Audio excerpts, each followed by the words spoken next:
So the time's 11:02. I'd like to call to order with a roll call vote. Roll call attendance. It's been a week. Corey, you're off mute, so I'll start with you. Corey Evans, present. Ralph Dormitzer. Dormitzer, present. Susan Franklin. Susan Franklin, present. Michael Dick. You're on mute, Michael. I'm here. Great. With that, we're going to jump straight into our first item of the agenda, which is to discuss the Special Stabilization Fund with the representatives from the Massachusetts Department of Revenue.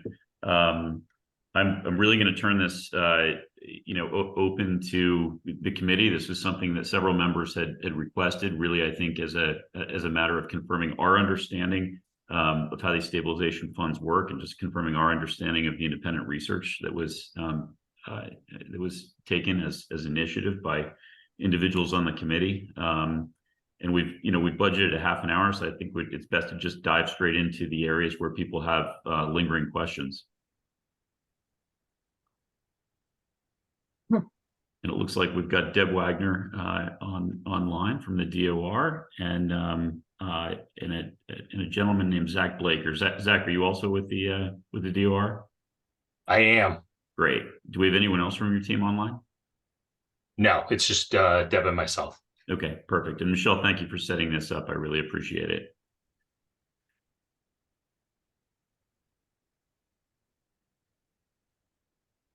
All right, good morning.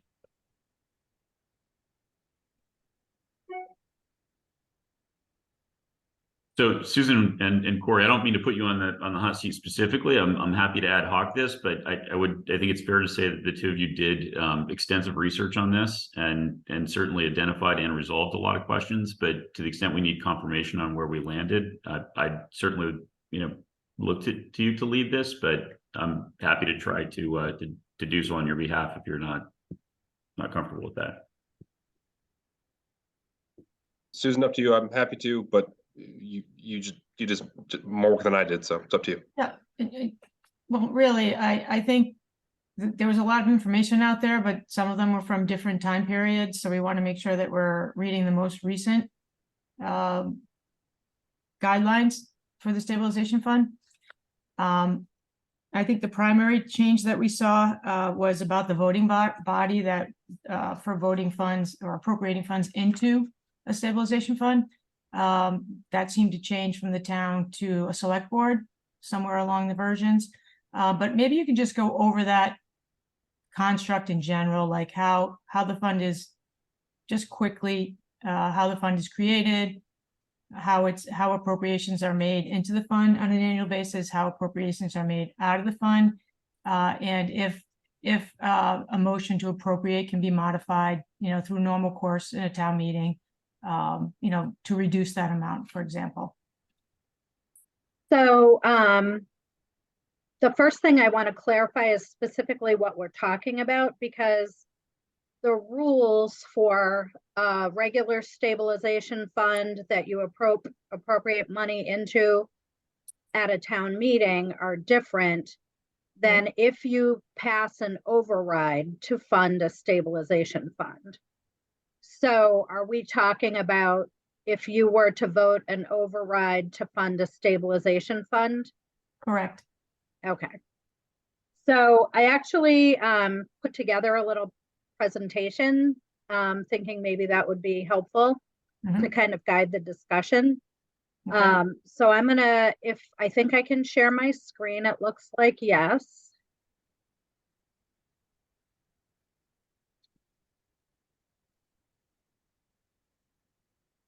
Let's see.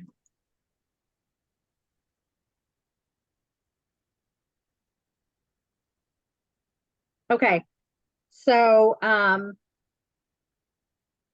the IGR that talks about funding stabilization funds is IGR 17-20, and we'll send you this presentation after. This link up, can you see it? Yes. Yes. Perfect. This link, this is an actual link at the top, a live link to the actual IGR This is just a shot of the main screen or of the front page of it. So special purpose stabilization funds were created under Muni Mod. You can have multiple stabilization funds now, and they can be for specific purposes.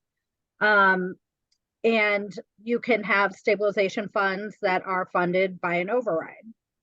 And so one of the things under Muni Mod that changed is the what the quantum of vote is to do certain things regarding stabilization funds. So for a regular stabilization fund, to create a stabilization fund, which you would still for a special purpose stabilization fund funded by an override, you would still have to create the stabilization fund at town meeting, and that requires a 2/3 vote.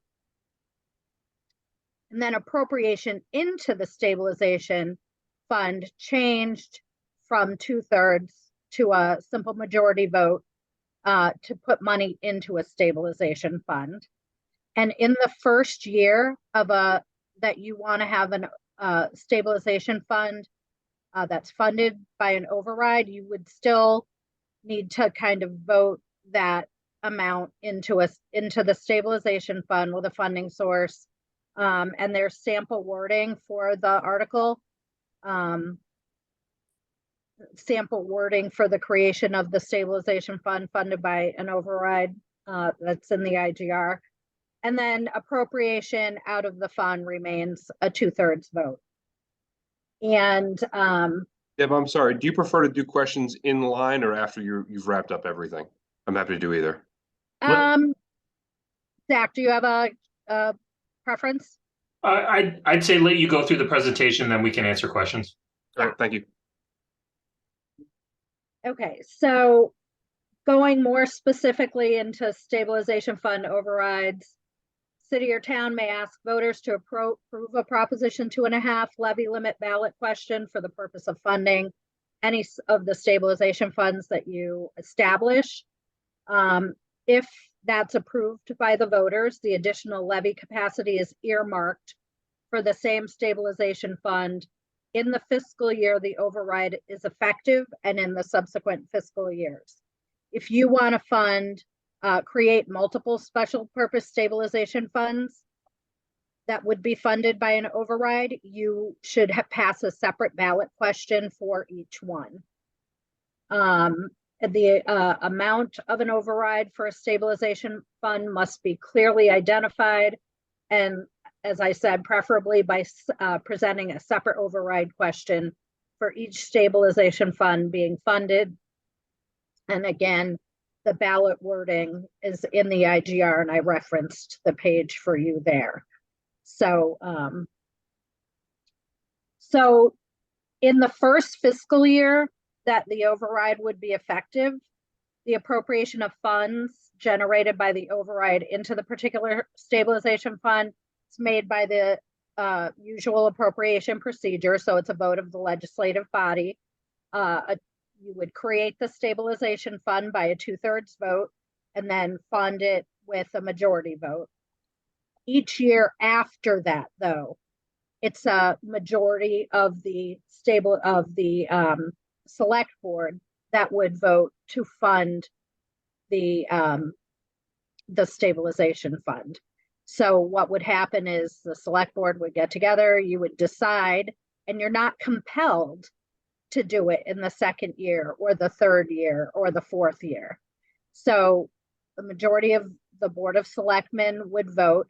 And so you could, so say you had a particular dollar amount in the first year, that can go up 2.5% by 2.5% in the next year. And then it takes a majority vote of the select board to say that you're going to fund the stabilization fund in the second year. It doesn't go to town meeting in the second year or any year thereafter. You send a copy of your select board vote to our data bank, and it gets entered in and it gets added to the levy limit. And then on page 2 of the tax rate recap, you would put that amount on line 2B10 at the top. your assessors can help you with that, or we can show you where that is when the time comes. But if you choose to do that, the levy capacity will be added to the levy limit sheet by the fact that you send us a copy of the vote. We put it in. And then on the tax recap where you're raising other amounts to be raised, like amounts for tax title, to process tax title and that kind of thing, it goes on that section up at the top. And that's how you raise the money that then goes into that stabilization fund. And as I mentioned, every year it increases by 2.5%. So the second year it's 102.5% of what you did in the first year. If you choose to, and it's in whole or in part, you can fund that stabilization fund up to that amount. You don't have to do the entirety of the amount. And so there are some examples here. I won't go over them, but you can skip years. You can not do the entire amount in a year, but these examples address all of those scenarios. So, and these are right from the IGR. So as I indicated, the way that you get the money to put in the stabilization fund is that the assessors must raise the amount that was appropriated, quote unquote, appropriated by the select board in the tax rate. It's under other amounts to be raised on the tax rate. And you have to, again, send us a copy of the vote to the data bank. And your levy limit is increased by that amount that in that year's tax rate. So the thing about special purpose stabilization funds is their purpose can be changed by a vote of a legislative body. So let's say you set up a special purpose stabilization fund and there's $500,000 in it. And that special purpose stabilization fund is for a fire truck. And that was all voted. If it was, and now I'm talking about a regular stabilization fund, the process to untangle that is a little different with a stabilization fund funded by an override. You have to take some formal ballot votes, but a lot of people don't realize. So if you have a fire truck stabilization fund with $500,000 in it, and that something crazy happened in town and you really needed to access that money by a vote of town meeting, you could vote by 2/3 vote $100,000 out for some entirely different purpose. And that vote is deemed to have changed the purpose of that stabilization fund for that amount of money. You would still have $400,000 left in that stabilization fund for the purpose of the fire truck, but you can appropriate money out with a 2/3 vote for another purpose. So if you wanted to change the purpose of a special purpose stabilization fund funded by an override, you have to go to the voters and pass another ballot question to do that. And that's what this is talking about here. And there's a sample question for how you do that. And at the ballot, it doesn't require a super majority of any kind or any super quantum of vote to approve a ballot question to fund a special purpose stabilization fund override. It's just a simple majority. And the last slide we just provided you, we have a multitude of videos on our training site that talk about levy limit, levy ceiling, Proposition 2.5, exclusions and overrides, underrides. And so I provided links to all those for you here. Also, what I've always considered kind of the Bible on the subject matter are the 2 PDF files. Levy limits, a primer on Proposition 2.5, which really explains all of the things that the videos above it explain, but the Proposition 2.5 ballot questions, requirements and procedures is a very comprehensive resource for you to take a look at. But and then the last link at the bottom of the page is the again, the link to the IGR.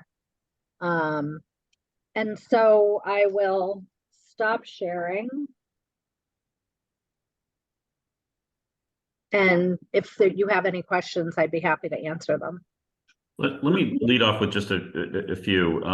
First, there was a question that came up as to whether or not this stabilization fund, once established and funding mechanism put into place via an override, whether or not that stabilization fund could also receive additional funds, other than simply the amount approved in the 2.5 override.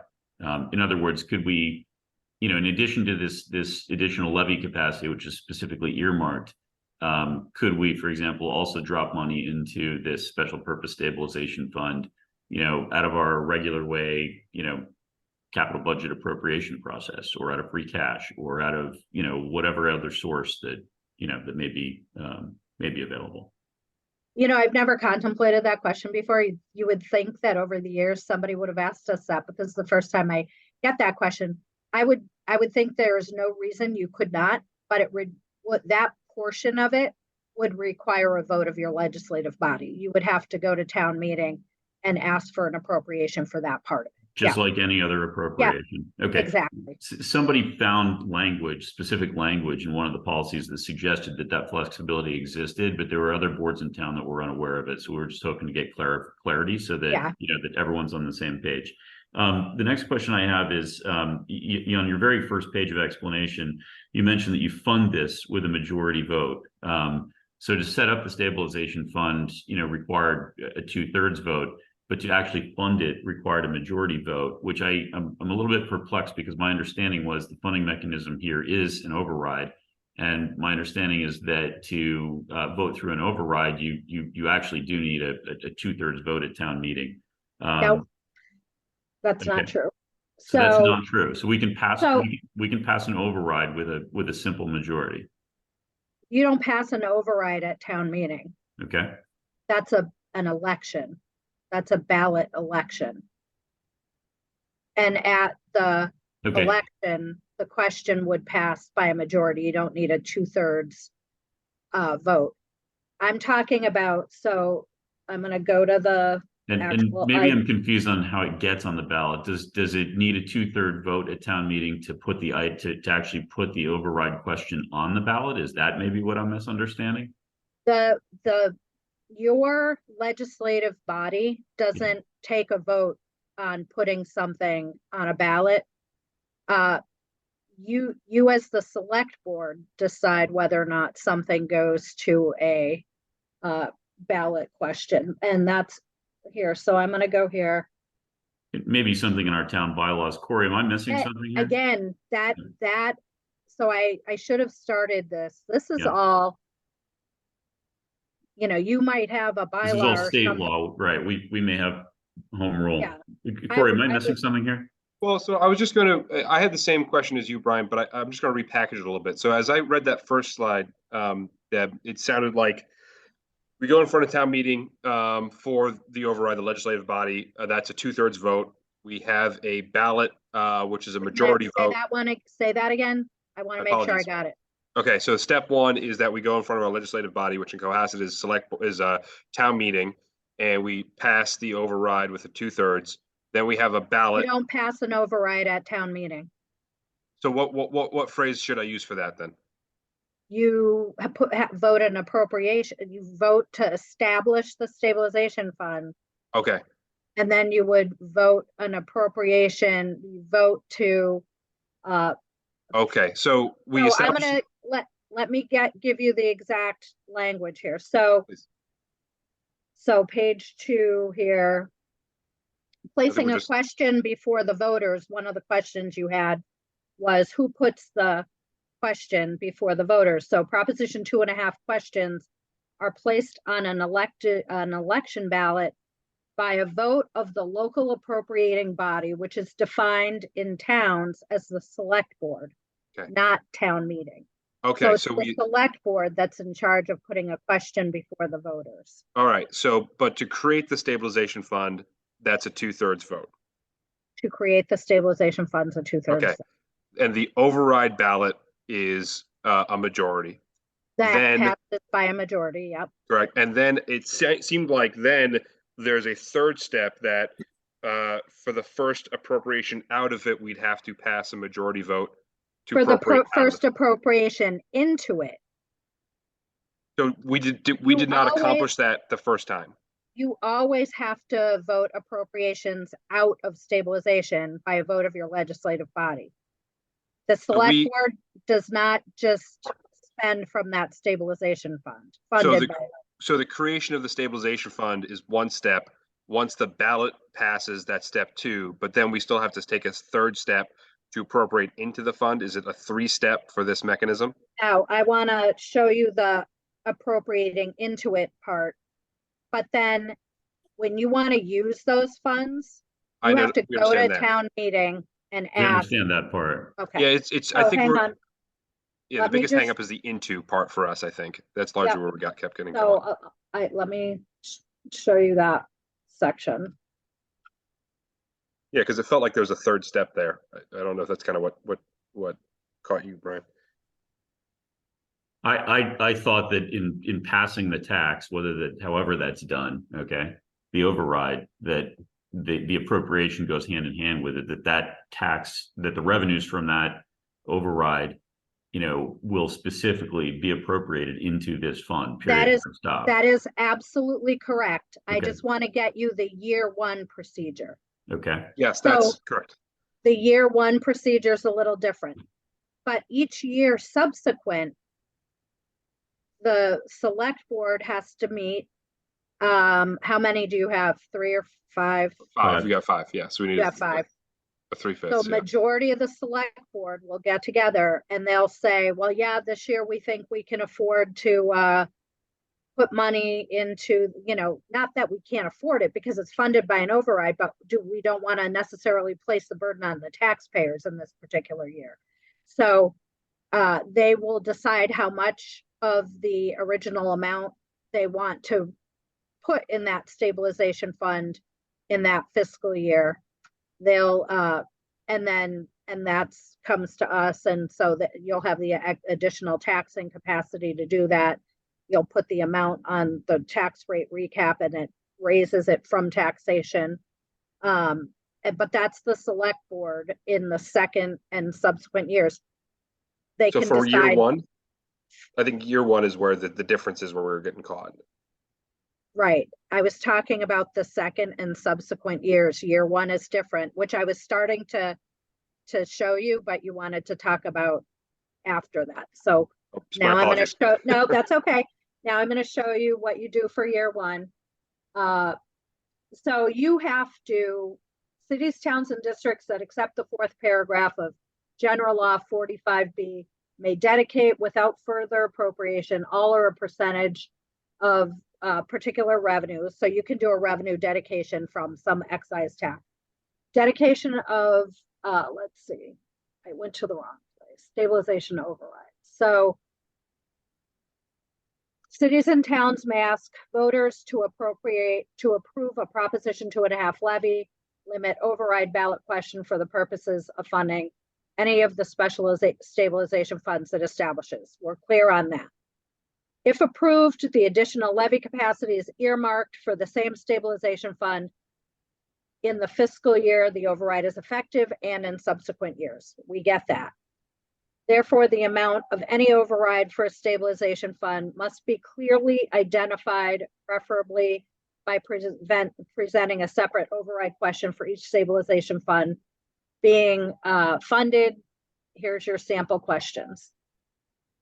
In the first year the override is effective, the appropriation of the funds generated by the override into the particular stabilization fund is made by the usual appropriation procedure for stabilization funds, a majority vote of the legislative body.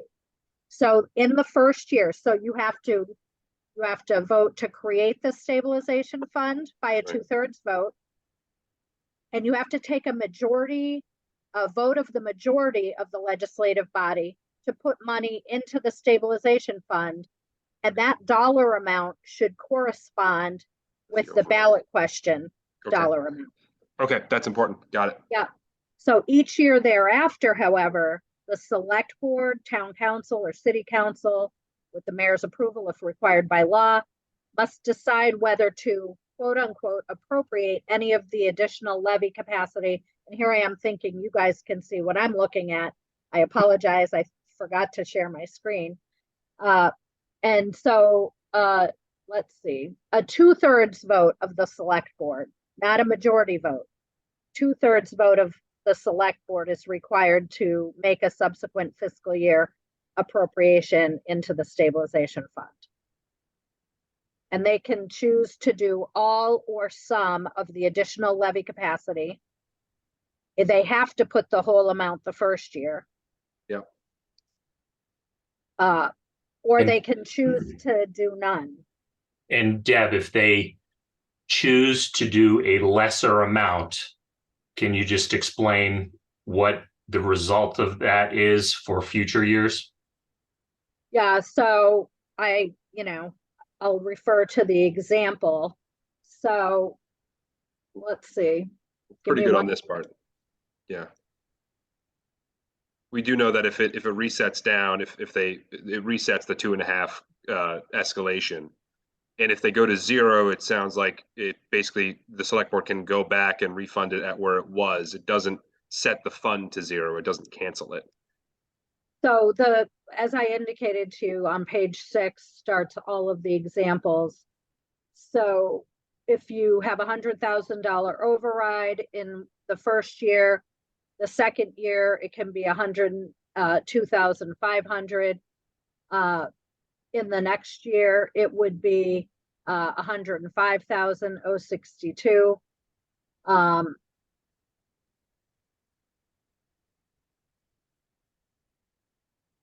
Corey, just to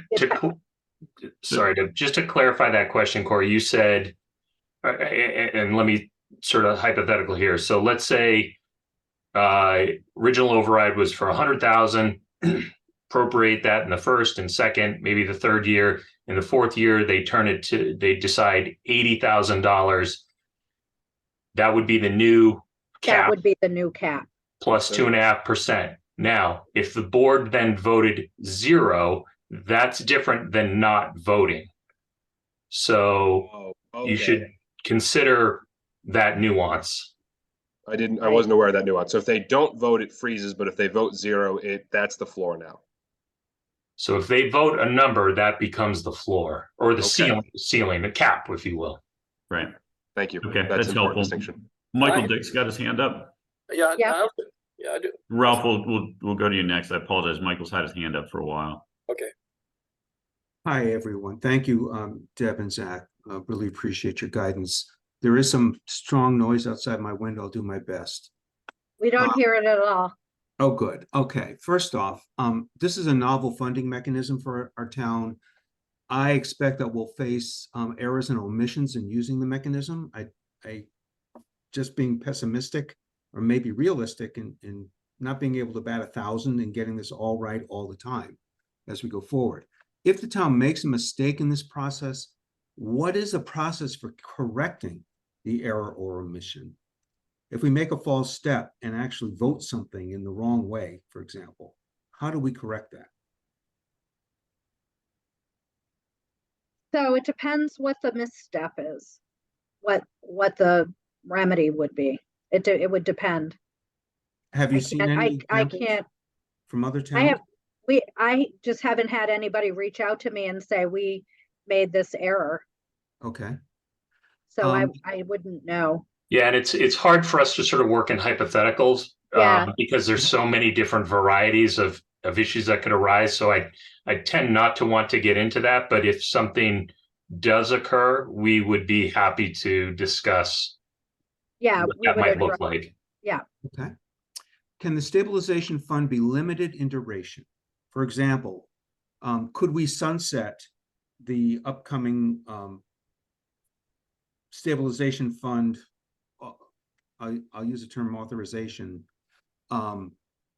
after 3 years and then revisit it. Can the legislative body, can the town meeting actually specify in the warrant article, a time limit?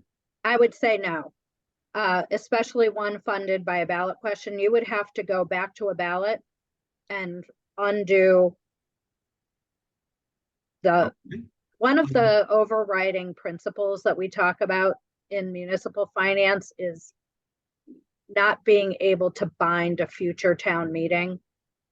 You know, so there's those kinds of considerations. So, and especially with the way that this is established, you would have to vote, you know, literally vote an underride to eliminate this. And you would have to have it for a minimum of 3 years. There could be, just as a caveat to that, you could, and I don't want to get into what local decision making would be, but you could have a policy that says, look, we're gonna market this as a stabilization fund override, but our intention in year 4 is to bring that down to 0. And, you know, the select board makes that suggestion. So you That's not binding. but you're not binding anybody. You're just making a policy statement. Yeah, But that yeah. policy statement could change. yeah, it literally has no, It has no authority. Yeah. Yeah. There's another conflict that I'd like to ask about.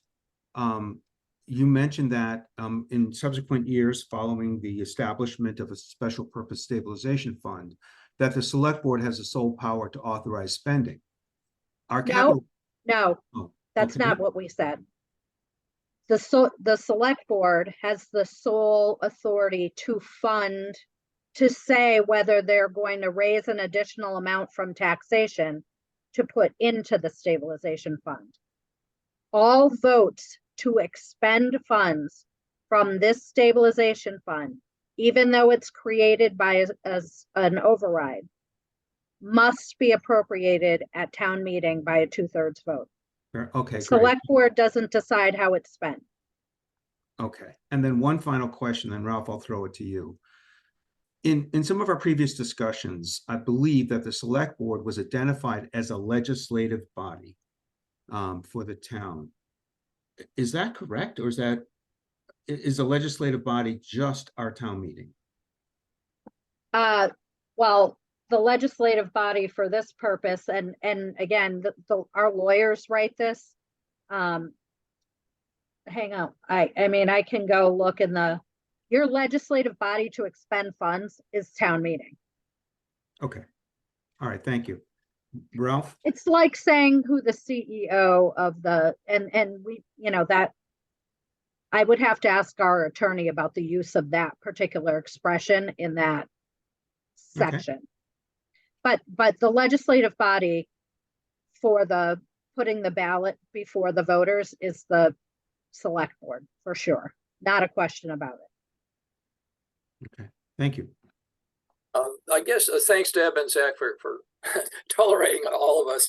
But the question for me is one of the subsequent years, in the event we do an override to fund this stabilization fund. And let's take a hypothetical in this case, which is, let's assume we appropriate initially $100,000 into the fund, but in the next year or the 3rd or 4th year, whatever year, we actually only appropriate, that is, the select board only appropriates $50,000 in. So $50,000 is left over. That's how I understand that.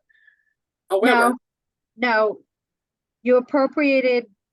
So what do you mean by 50,000 is left over? in other words, of the 100,000 initial appropriation into the fund, and which was funded by an override, that override remains. No, so let's be clear. So maybe we didn't emphasize this enough. Your levy limit, it's not a permanent amount on your levy limit every year. It's kind of like a debt exclusion in that way. So in the first year, you voted to put $100,000 into the stabilization fund funded by an override. That amount will get added to your levy limit. That amount does not remain a part of the base for calculating your next year's levy limit. That amount that the select board vote in the second year, in your example, $50,000. That's the amount that will get added to your levy limit for the second year. In other words, the So there's- actual therefore tax levied on the individuals of the town can go down in subsequent years. In other Yes. words, it doesn't stay at this 100,000, this hypothetical 100,000 indefinitely, and that any surplus then goes into the general fund. That is No. not how it works. Okay, got it. Exactly. Okay, that's a very important question, right? Yep, absolutely. I agree with you. And just to be clear, if a vote ever takes place amongst the select board to reduce the amount into the fund, they can never go back and raise it back up. It can only go up a maximum of 2.5% from that new reduced Correct. threshold. That's Okay. correct. Okay. I guess the only other question I would have, but I think you've answered it, that we can have policies associated with how the money is spent. In other words, for not the purpose, but how the policies being, for example, it might be that we want to dedicate most of it to, let's say fire engines or something of the sort, but broadly it goes to the Department of Public Works. But the policy is not the guiding determinant. It is actually the legal language of the actual appropriation, which is the language. So they could move things around within the broad definition of what in fact the purpose is. In other words, within the purpose, that's it. So it's not, policies are good to have, but they're not binding. In other words, only the law is binding, and that's the purpose, general purpose, right? Right. So, for example, going to the ballot and asking the voters to fund this kind of a special stabilization fund funded by an override for a fire truck, to change the purpose would require an additional ballot vote. So if it was that specific, but if it was, for example, schools, then it's a much broader category, which gives quite a bit of latitude. Is that correct? I would say, yeah. It's, okay. but I would also suggest deep consideration of that, because you don't want to come into a situation where there's debate about what was meant subsequent down, further down the line. So making the general allocation or purpose school funding is a rather broad way to deal with this. Yeah, right. That's what So Ralph, just to clarify, but I at least focused on that when we were looking at the warrant, the ballot, and the policy, and I was very focused on making sure that these funds were called something that meant something. And in the case of the fund that's going to be dedicated towards the schools, I think I'm virtually certain it says, school capital stabilization. Maybe it says school facility, if my memory is impaired. And then the roads and sidewalks, I believe, have similar language. Yeah, so the school fund is called the School Capital Stabilization Fund. So capital means something in the context of our bylaws. It means not operating budget, for sure. And I understand that, but what that really says, if I may be wrong in this, but I think I probably am understanding it, capital has included a great many things associated with the schools, and that's everything from whiteboards, chairs, and things like that to actual physical parts of the school. So capital stabilization fund has allowed for the actual use of money in a very broad way, and that's what I'm arguing, and I think is rather looser language than I would prefer. But anyway, okay, you understand where I'm coming from. Yeah. And my comment on the policy side of this would be, you want to make that legal definition as clear as possible as to what this fund is intended for, and then you should have a corresponding policy that could even clarify that further. Even though that doesn't have the authority, like Deb mentioned, at least there is some guiding principle around what the purpose of that fund is beyond the simple language that appears on the ballot question. Yeah, I would, understanding that what it says on the ballot question is what's binding. Correct. Do you have any other questions for us? I think, you've been very helpful, to be perfectly honest with you. It's very useful, to be perfectly honest with you. But I think maybe that's it. I was concerned about obviously change of purpose, how that's done. I think you've been a really good job on that. And also the very, very important clarification, which I think is that in subsequent years, it does not stay on the levy limit if in fact we don't use the entire appropriation. Yeah, I understand that. That's really very helpful. Yeah. Thank you. Yeah, that was a nuance that, actually you're pointing it out in the question. It brings to mind for me that the next time I have one of these conversations, that's a very important point to emphasize. It's not a permanent increase to the levy limit. It's not like a regular override. Yeah. So that was a very good point. Okay. I'm trying to think if there was anything else I wanted to point out about this. I think that's it. I mean, just remember that to change the purpose of a special purpose stabilization fund funded by an override does require a ballot question. So the other really is just a clarification, and I might not have gotten it correctly. If the select board takes no action in the second, third, fourth year, whatever, again, explain what happens if zero action is taken.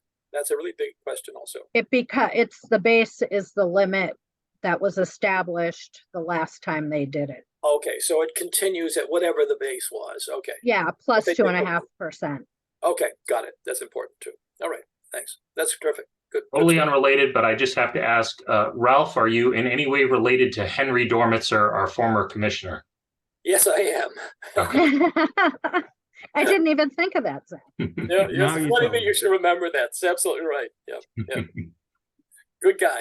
Wish him well for us. Oh, I thank you for saying it. Okay, great.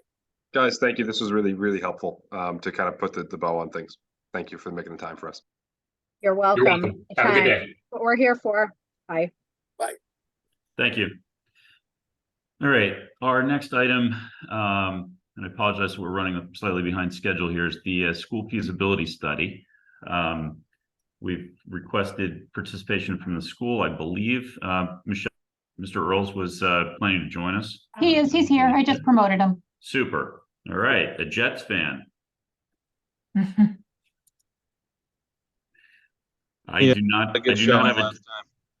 have a team in that in that game, so don't read into my comment other than your that's okay. That's all right. All right. Well, first, Jason, thank you for taking the time to join us this evening. And I apologize. Sorry, this evening. Capital budget. It's actually morning. Thank you for taking the time to join us. I can see that you're hard at work, so we're going to try to be efficient with our time. The point of the request to have a follow-up discussion was really to learn more about the very specifics about the request, the plan, and exactly how we're going to use the money and exactly how that's going to help us. And it's really, meant to be sort of a follow-up from the discussion of October 3rd, I think it was, when you were first in. Yep. I had shared in an email, back around October 20th, which I think the rest of the committee hasn't seen, but I think your team has, really just a handful of questions that I thought were relevant. And I'll just read them, roughly speaking out loud. But in simple terms, we're trying to understand exactly what your committee is hoping to achieve with this study. What work will be done specifically in terms of the scope of the study. How will you, and assuming that scope gets performed to your satisfaction, how will the output of that work get used in making decisions? To the extent it will accelerate anything, we'd like to sort of just understand how it might help you accelerate your overall goals there. And ultimately, does the acceleration or anything else coming out of this study, justify the increased cost burden of doing this outside of an MSBA process? And I just like to pause there for a second and reiterate, I think, how we wrapped up in the last discussion.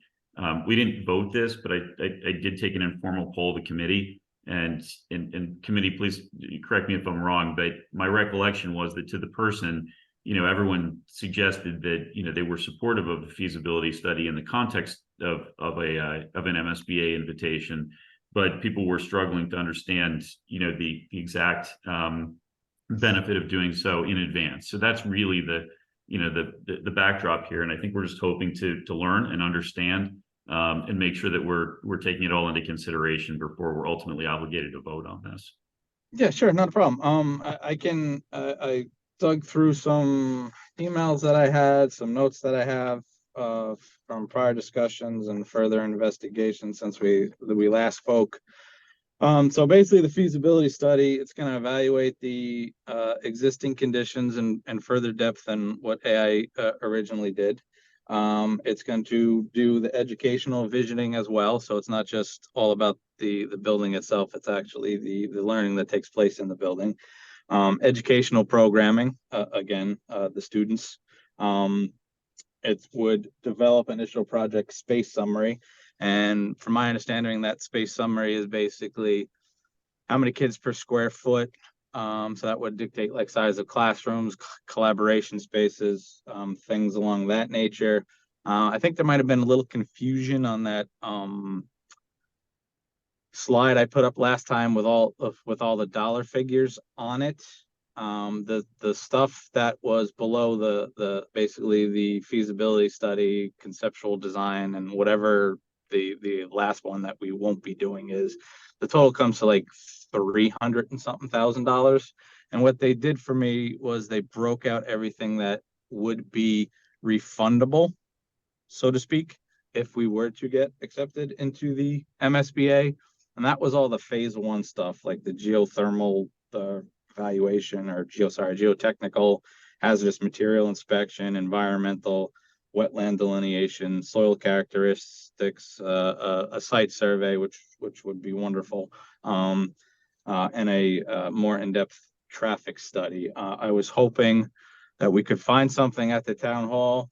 I reached out, and I don't think anybody from the select board could find anything. I couldn't find anything on the traffic study. I know one has been done previous. I just don't know if it's in a box in a basement somewhere. So I'll just have to keep my hard hat on and I guess go down there and look for it. Because if we have it, then let's just keep it. So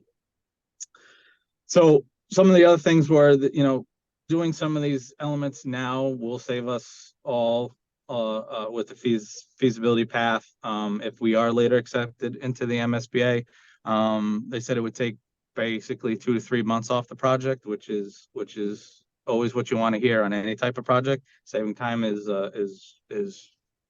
always good. This would also allow Cohasset to engage in some planning work in preparation for either being accepted into the MSBA, or a situation where if we don't get invited in whatever a reasonable time of year is, we have the information that we need.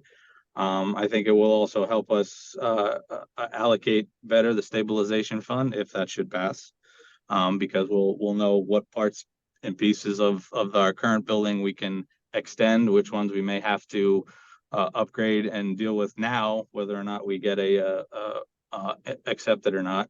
And I also think it'll help us, hypothetically, I guess you could say, give us hopefully a path forward in, say, the next 10 years of what one of these things, could possibly cost. And the other thing that I kind of, I guess, skipped because we were just so focused on the feasibility, there is a conceptual design piece to this, which is only $50K. And that'll provide us with cost evaluation of whether it may be a renovation or whether it may be a new construction, or at least give us some sort of ballpark figure so that the town can start planning one way or another, whether MSBA ever lets us in or not, on what actual costs could possibly be. Now, again, it's all hypothetical and prices fluctuate, goes up, down, left, right. I'm dealing with it right now. So I think that's what all the benefits are to this feasibility study. And it's like I said from day one, it's data gathering, and I would like as much data as possible. So that's my little spiel, I guess, if you want to call it that. So I hope that is satisfactory. Let me lead off with a couple of quick questions, and I apologize, but I would expect there will be a number of questions on this. And Jason, I think, this is probably the third time I think you've been in front of Capitol, so we haven't, really had, and that's over the course of 2 years. We haven't really had, I think a lot of work done together that would cause you to realize sort of the level of detail that we go into, particularly when things aren't immediately obvious. And sometimes projects evolve materially before, ultimately getting to yes from Capitol. The best example of that would be the IT, which started as a no and ended up being, the largest capital appropriation that I had ever seen done, at least, once it really came together. So there's, sometimes this is quick, sometimes it's not, but the questions are always focused. Let me just start by, I just want to sharpen my pencil and understand exactly what's in the request at this point. And that question is driven by your comment that there's, $50K in here for conceptual design, which is, a little bit different than, the last spreadsheet we saw. The last spreadsheet we saw, had roughly $300K for feasibility study, and then another $100K for various components of site work, which I'll just call $100K for site work as opposed to breaking it out. But what is the what is the content of the what is the size of the request, and what is the content of the request at this time in terms of the major buckets? Jason, is it helpful for me to share the PDF that you sent me at this time? I didn't want to throw it up while you're talking. Yep. Okay, if we have a Okay. PDF, yeah, go ahead and put it up. I Yeah. really apologize. I don't have it. No, I've got it, and I Okay. was ready to share it. I just didn't want to interrupt anybody. Can anyone see it now? Yeah.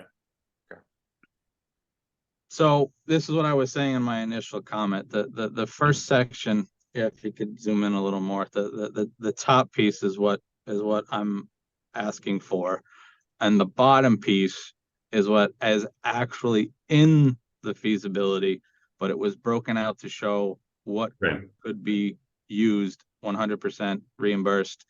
I wouldn't even call it reimbursed, but we wouldn't have to go through the same procedure again with the MSBA. So Okay, I so don't like how he did this for me. It was a little Yeah. confusing, but once I talked it through with him, I kind of understood what he was okay, trying to accomplish. it is a little confusing. Let me just go through Yeah. this quickly, because I'm reading it a little bit differently than perhaps what's being articulated, or maybe I'm just misunderstanding. But if I look at the middle column,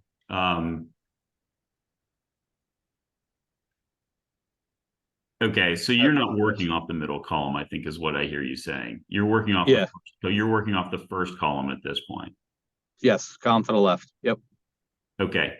And okay, I understand now. Part of it. So the feasibility study is 295, the conceptual design is 50, and then we've got another 100, looks like 102 in environmental and other. I'll just lump those together as site work because the other is site survey and site traffic study. So let's just call that site Yep. work. So that gets you to 445.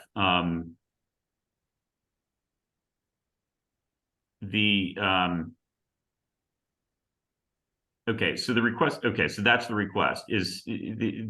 My understanding is the warrant says 400. So is this? I mean, Yeah. So that's what I was saying before. He didn't break it out how I would have liked him to break out that site work and other, that 101 is included in that feasibility dollar number. The reason why he showed it at the bottom, and I don't know why the hell he totaled it up, is that portion can be reused for the MSBA. That's all he Okay. was trying to show, is what portions can be reused. And I said, well, this is confusing as hell. So this is why I'm probably not showing this at the town Yeah, meeting. no, I get it. It's just the confuse way the that crap he out of totaled this everybody. up suggested this is absolutely not included in the 295 up above. And that's, I think, the source of confusion. He's totaled the 345, the 45, and the 57 to get to 447. There's really no way to read this as being included in the 295. Right. And that's, I think, why I'm struggling. Yeah. So for this discussion, you can just focus on the top part, what that feasibility number is. And the bottom two pieces, I'm gonna have him wipe off anyway. or just create a separate document saying that these are the items that could be reused for the feasibility. So that doesn't confuse anybody anymore. Because I was with you, Brian. I had to call him because I was like, it's 400,000. How the hell am I going to get this with all this stuff? So that was the clarification I got the other day.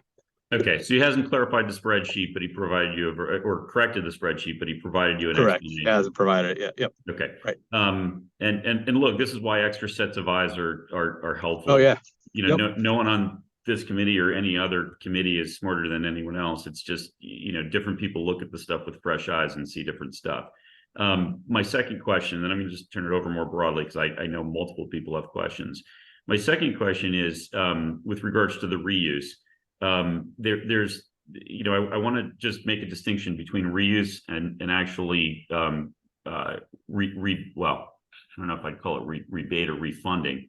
But my understanding is that he's flagged the items that can in fact be used and will be recognized as authoritative documents, you know, if and when, you know, the MSBA brings us in. In other words, the MSBA will not force us to pay a second time out of pocket to create these a second time. It will allow us to use these. So the money's not wasted from that perspective. And that's the reuse. There's also the issue of the MSBA funding.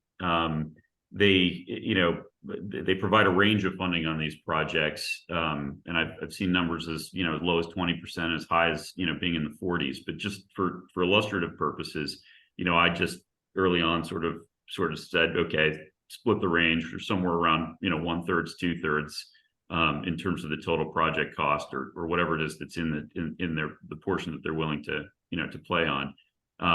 You know, which means for every dollar we put up, they put up 50 cents.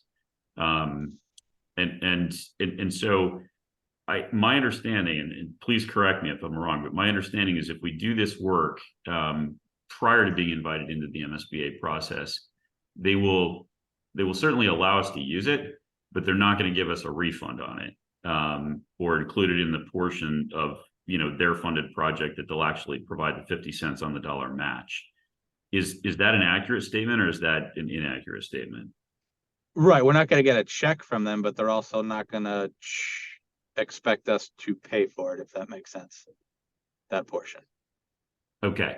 So basically we're waiving, you know, the match money by doing this independently. Our money's not wasted, but we are waiving the match, at least on the site work.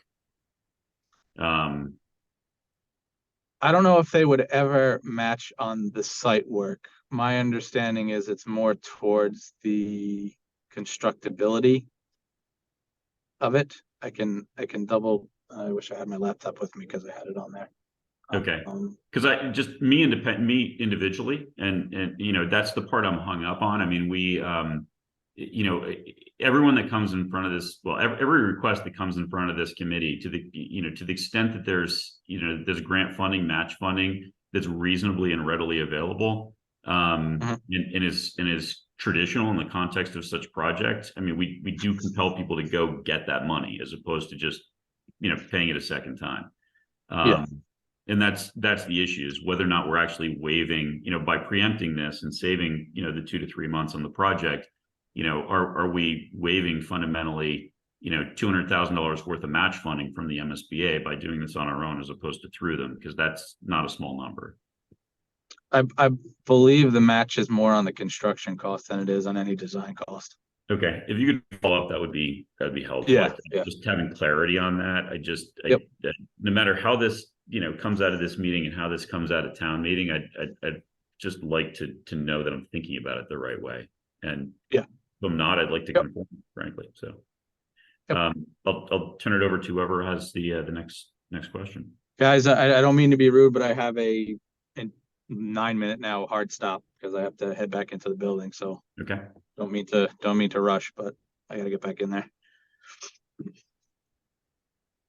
Jason, thanks for making time. I know you're squeezed. You spoke in the beginning a little bit about, you know, stuff that helps you make decisions now. Just quickly, is there something right in your head that you're saying, well, I'm looking at this, I'm thinking about the next steps, and I don't know where to go because I don't have this information.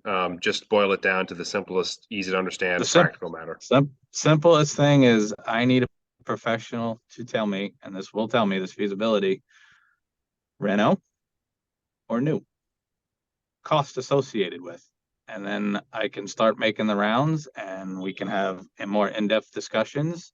Because, you know, it's all well and good that everyone wants the MSB to accept us, and we're all crossing our fingers that next month we get that magical phone call that says we're in. But I live in a world where I'm not taking anything for granted, and I need to be prepared for if 5-6 years from now they don't let us in, what are we going to do? How is that building going to hold up? And I don't have those questions right now. I don't have the answers to those questions. Okay. This will help. Shouldn't we be planning for that eventuality or possibility regardless of this study? Brian, you want to let Mike answer his question? Oh, Let's go around sorry. the I circle. truly apologize. I was gazing off into space. I didn't see your hand, Michael. Brian, conclude your thought. Go ahead. Well, my thought was, I mean, shouldn't we be planning for that possibility, no matter, you know, who believes what? I mean, you know, ultimately the MSBA is going to determine whether or not we're invited in. Shouldn't we be preparing for the possibility that they don't invite us in? And Yeah, then we need that we have feasibility to make study. maintenance decisions on that building. That's what the feasibility is going to help.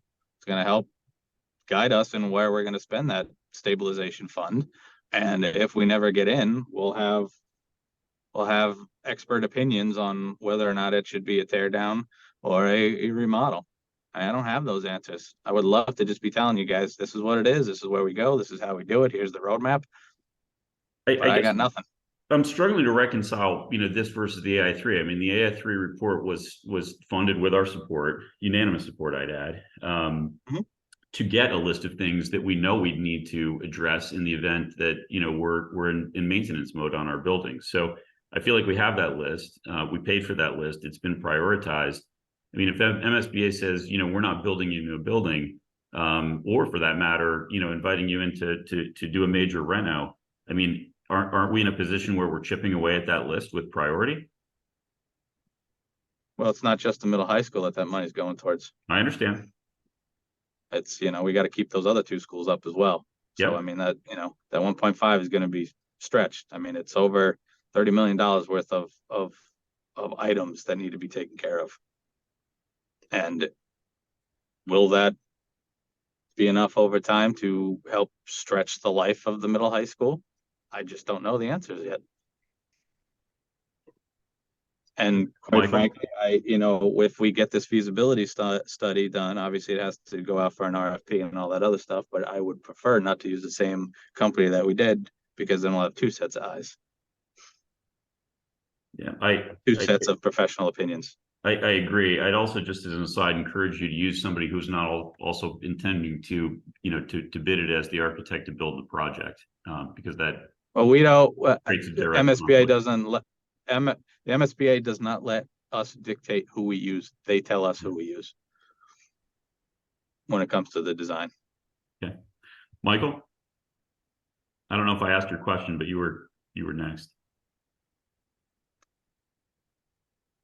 Hi. Do we know the useful life left in the building, or will the study provide that information, the useful life left? I have no documentation. I can, you know, we can ask Nick's opinion, because, you know, he's the one there, you know, maintaining that all the way. But this should give us a life expectancy on it. Just, Yeah, I think that should be Or our the starting feasibility. point, Jason, is how much life is left and how can we stretch another decade or even more should MSBA not come through? And then my last question is, what is the funding source for the 400K? Is that coming out of the levy or is this part of an override? free cash? Yeah, Michael, it's free cash from certified free cash from the last fiscal year. Okay, thank you.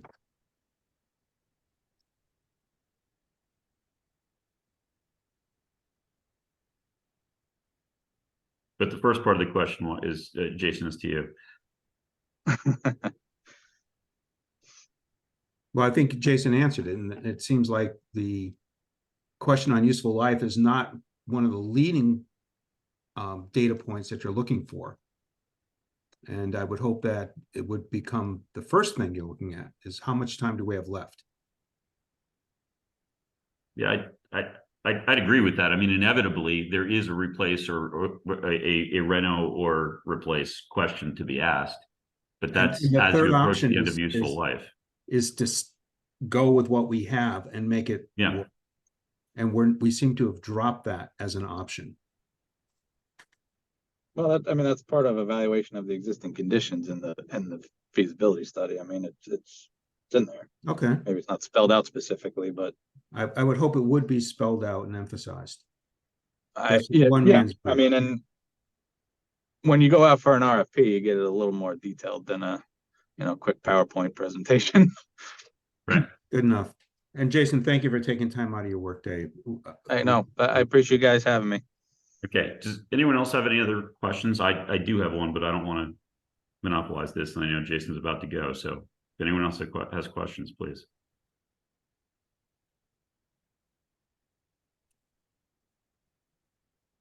Okay. I don't see any hands up or hear anyone. So Jason, I'm just going to ask the question. And has your team had any discussions with the MSBA, or ideally with the MSBA, or anyone that might have a view into their mindset about, our application for a new middle high school, recognizing the doors opened on a full renovation / gut rehab of that building that was done, with MSBA funding, with MSBA design instructions, and with the MSBA oversight, just 20 years ago.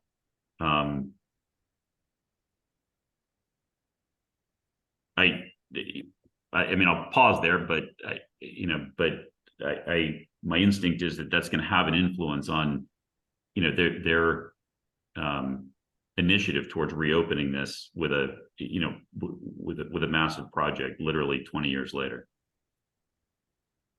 They are never really forthcoming in how they make the decisions or when the decisions are made, why you did or did not get in.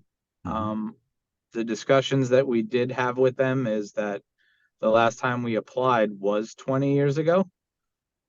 That's on record, that they've stated that. We are one of the last few communities in our neck of the woods, or I should say the longest tenure that hasn't requested funding.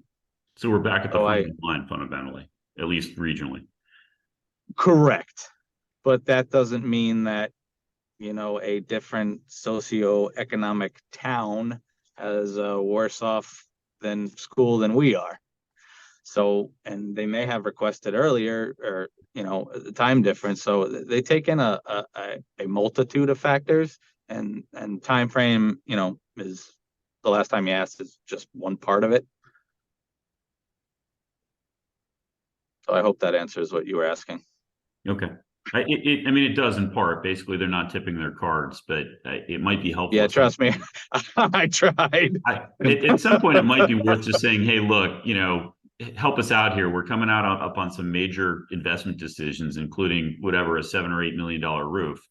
I mean, what you're thinking impacts how we invest. Obviously, if we need to put a new roof on, you want us to put a new roof on, we need to put a new roof on. But, if you've already decided that, we're putting a new roof on, why don't you tell us so that we won't waste time, looking at replacing the building when you just want us to put a new roof on. On the flip side, the last thing you want to do is put a new roof on and then tear the building down. So tear the building down, exactly. Yeah, at some point they have to, smile, wink, whatever. I mean, it's counterproductive. I understand why they don't want to tip their hand, but at some point they need to be constructive in the context of our decisions to maintain this building. And I think if you present it to them that way, they'll tell you what to do. Well, yeah, I mean, the conversations that I had was that the accelerated repair program has opened up again. Yeah. I don't know how much is in it. I think it's like 150 or 200 million bucks. It's a substantial chunk of change. I mean, Yeah. one way to play this is to apply and see what they tell us about our roof. I don't think the roof is Yeah. even eligible for replacement yet, so I don't even think we can apply in the middle of high school. I think it's like 25 years. No, because we did it, what, 2000 and, again, I. The roof probably went, I mean, the doors opened in 03. The roof probably went on in 01 or 02. It was probably the Yeah. first, it probably weathered it in. And then, so it's coming up, but I don't even think, it used to be a 20-year before you could reapply for a roof. I think they extended it a couple of years. Yeah. We should ask them. We should find out. But there's no better way to find out what they're thinking about our roof and our building than to apply for a roof. Yeah. I will see if, I don't know if it was Michelle or if Nick was, because I know they knew that it was opening up, so I know they're applying for some stuff. I just don't have it handy on what they were thinking. Oh boy, I'm in trouble. All right, Okay. guys, I gotta go. Before you go, Jason, I just want to repeat our offer Thanks, to Jason. connect you with Rob Spofford, your predecessor, who helped get the 3 schools redone. I'm sure there's a lot of valuable information in history that might help guide you. He has Okay. the willingness, and we connected you by email, but let us know. Yeah, I'll how reach out to to him. I keep you- just, it's been a rough past 3 weeks for me personally. So yeah, I will reach out and give him a buzz. Good deal. Thank you. Thank you, Jason. All right. Thanks, everyone. Thank you. Have a Take good care. day.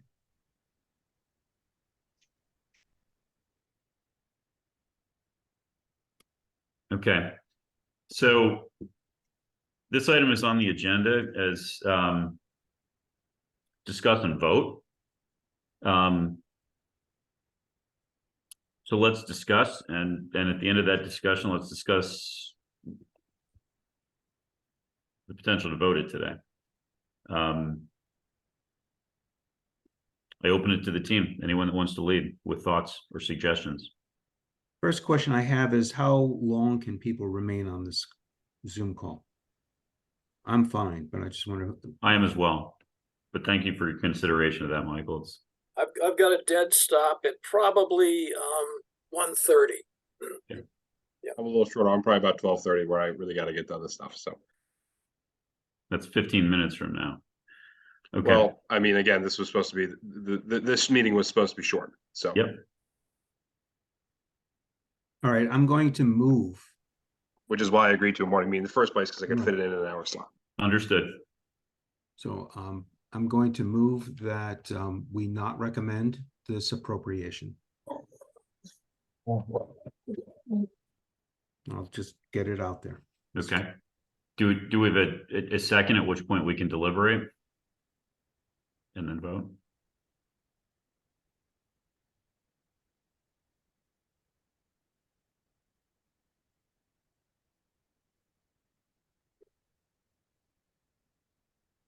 So nobody wants to second the motion? Is that, I'd prefer the motion be the affirmative.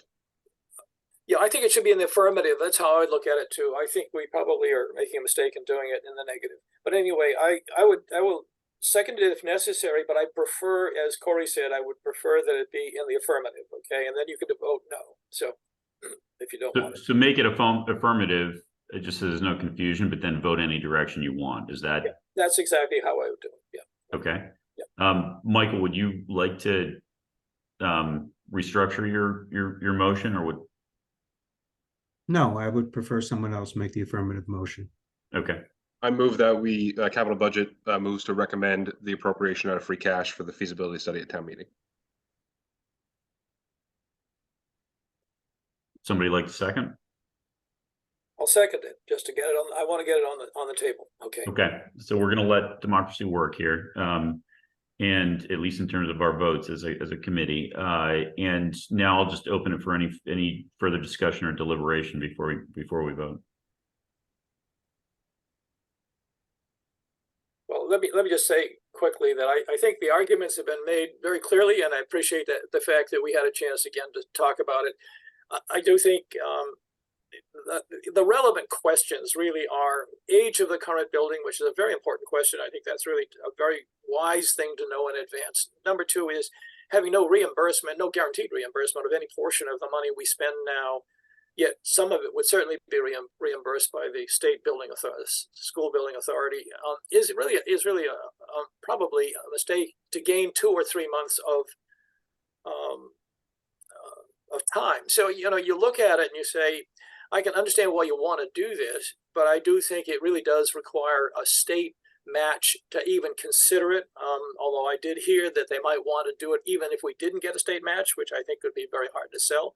But nevertheless, the fact that in fact a state match actually helps us and would cover a good many of the items associated with the current $400,000 study, it's really worthwhile waiting until we get a affirmative agreement from the state that they would provide a match on this. That's how I look at it.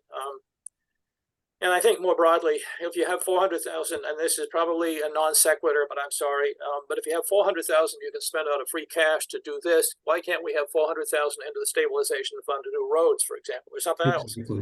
Exactly. I just look at it and say, this is. I'm not really convinced that we have to do this right now, and that's the issue here. So. Yeah. Anyone else have thoughts they'd like to share?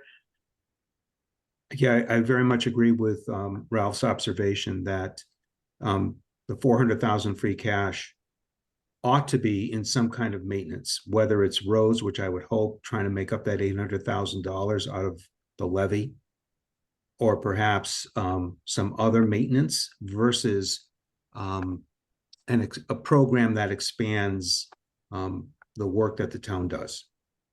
So I feel that this is still premature.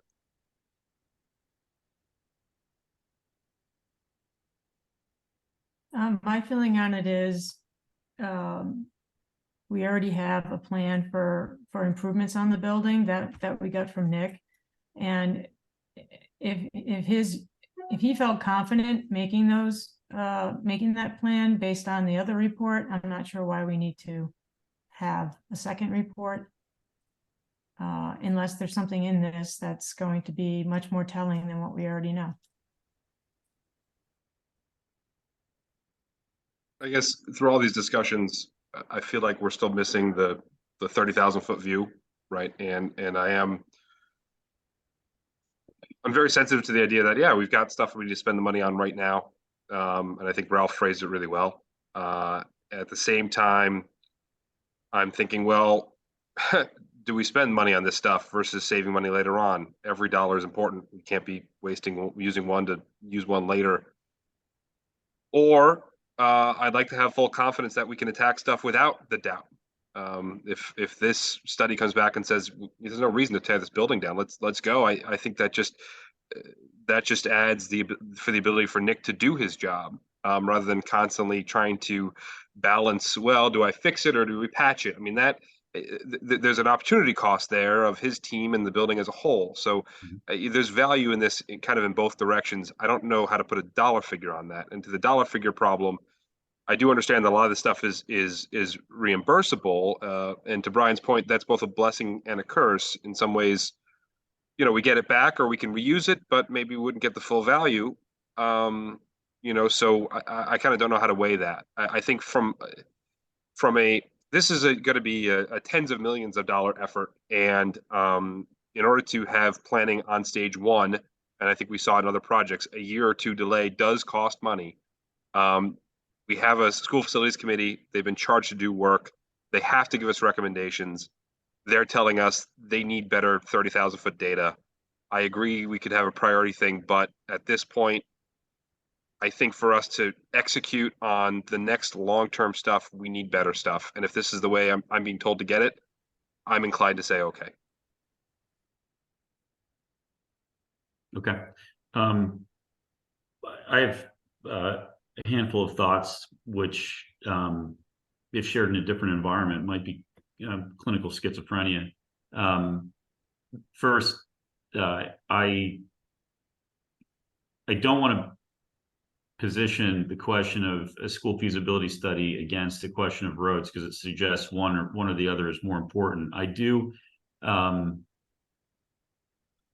recognize that we're spending. I do make the distinction that we're spending free cash on something here that's discretionary, as opposed to, and at the same time, we're not dedicating the town's existing resources, towards something that is non-discretionary, which is roads specifically, and that is bothersome. But I don't want that to spill over to this project. I think that's I think that's at a different level and a different decision. I'm just focusing on this request, in a vacuum.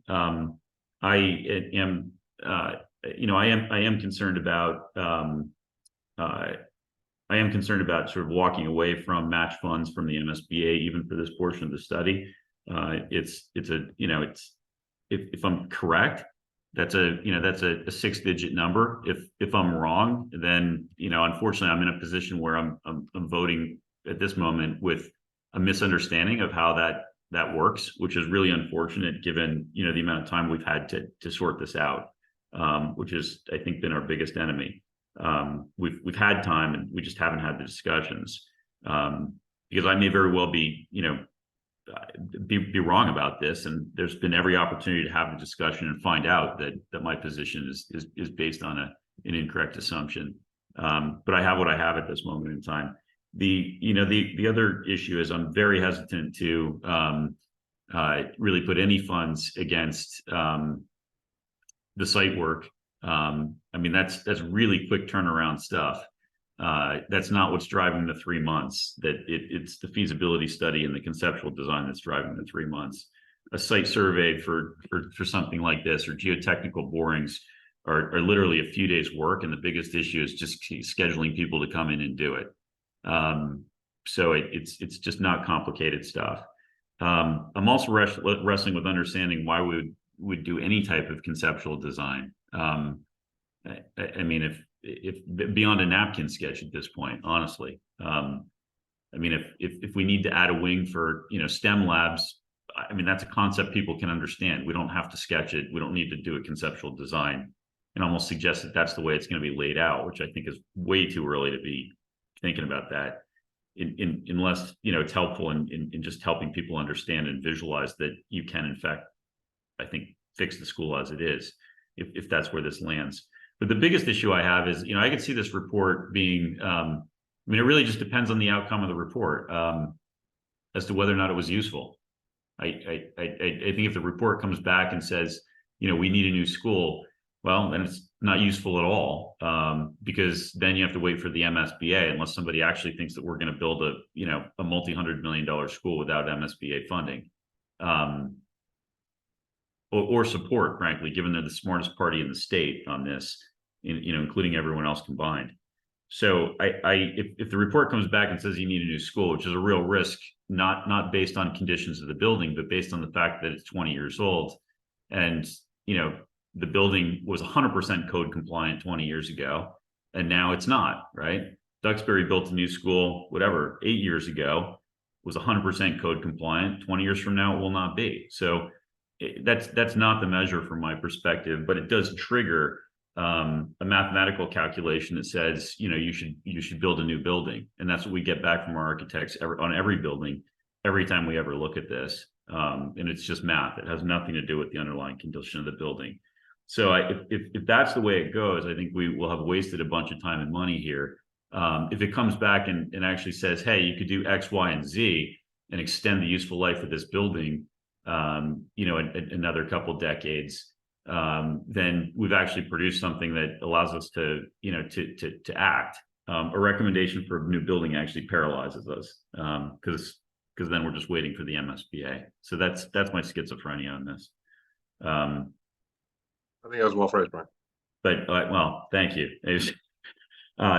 So I almost feel like, if the request was specifically to focus on, okay, if we were to try to maximize the life of this building, what would we do? Right? Let's just take the new build the big bang, $100 million renovation off the table for a second. If we were going to actually try and make this building last and try and optimize its functionality for our kids, what would we do?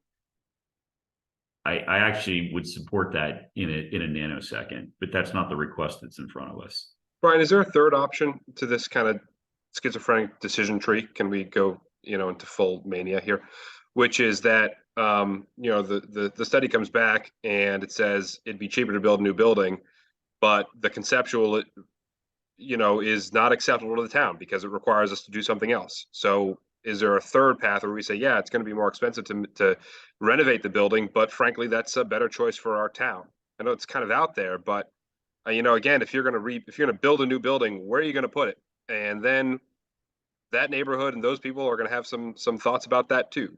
Is there a third version where a new building just isn't even acceptable, even if it is the quote unquote easier path?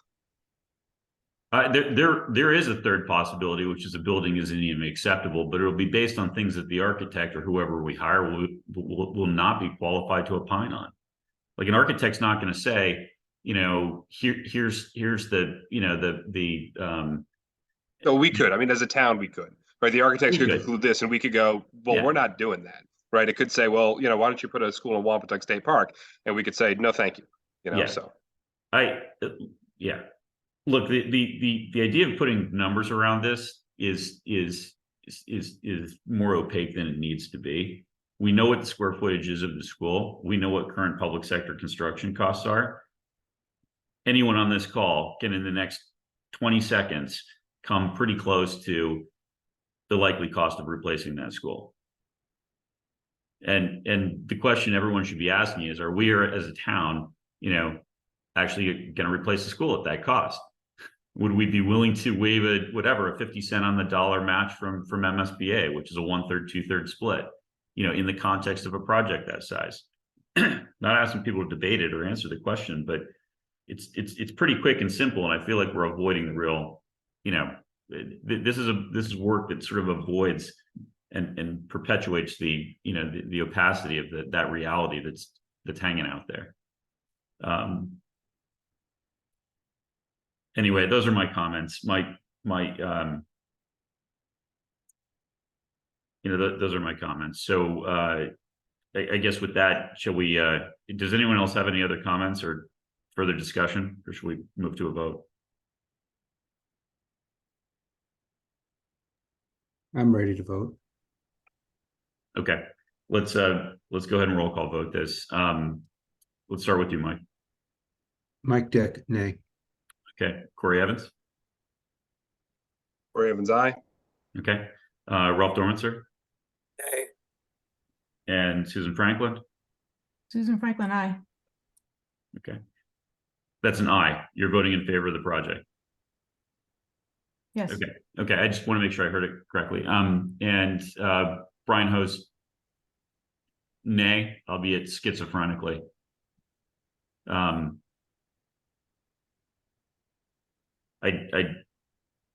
Well, the deliberation's over, so I'm not going to comment further, but okay, so that's where we are. It's 2 in favor, 3 against. Brian, should we move right to Susan's request for a revote? We should. 12:30, And this can either be done extraordinarily quickly or it can't, depending on whether people want to actually redeliberate this. But let me just say I tried to provide the background in the email that went out earlier today to everyone on the committee. It wasn't meant for deliberation. It was meant for really to bring everyone up to speed.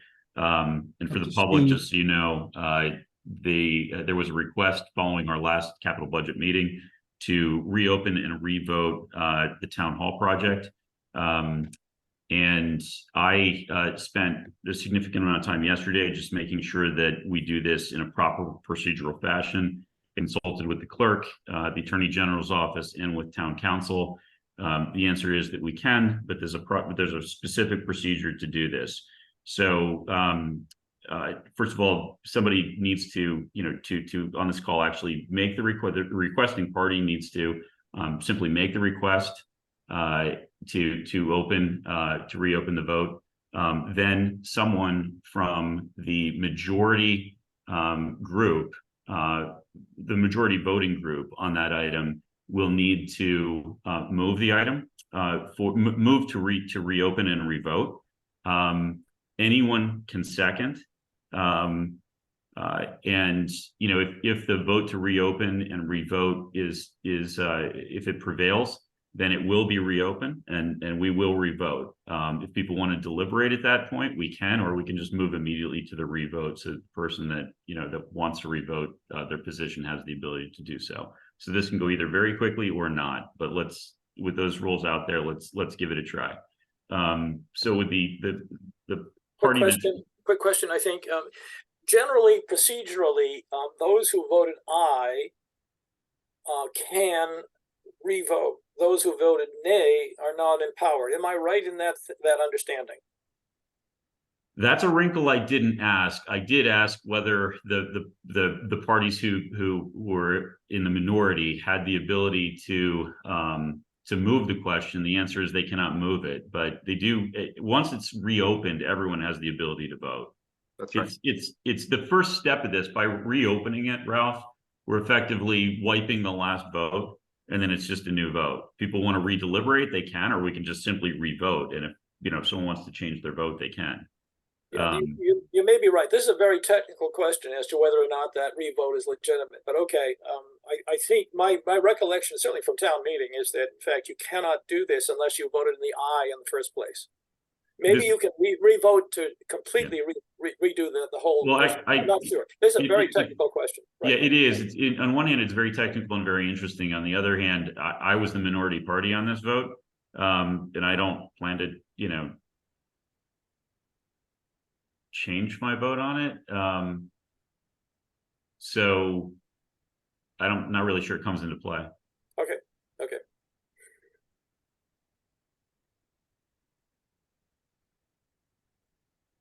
Actually, it does come into play. You're saying, okay.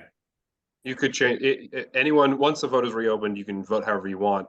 The people in the minority can't make the motion to Can't reopen. make the motion, but Correct. So second Mr. Host would be barred from making a reconsideration motion. Right. So that is what I was advised, Ralph, but you've exhausted my ability to speak authoritatively, but that is what I was advised by the AG's office and town council. So with that, I'd ask, the request came to revisit this. With the party, making that request, like to make the request to the committee, given it was only presented to the chair. Yes, I'd like to make a motion to reopen the vote on Article 5 Town Hall. Okay, would someone like to second?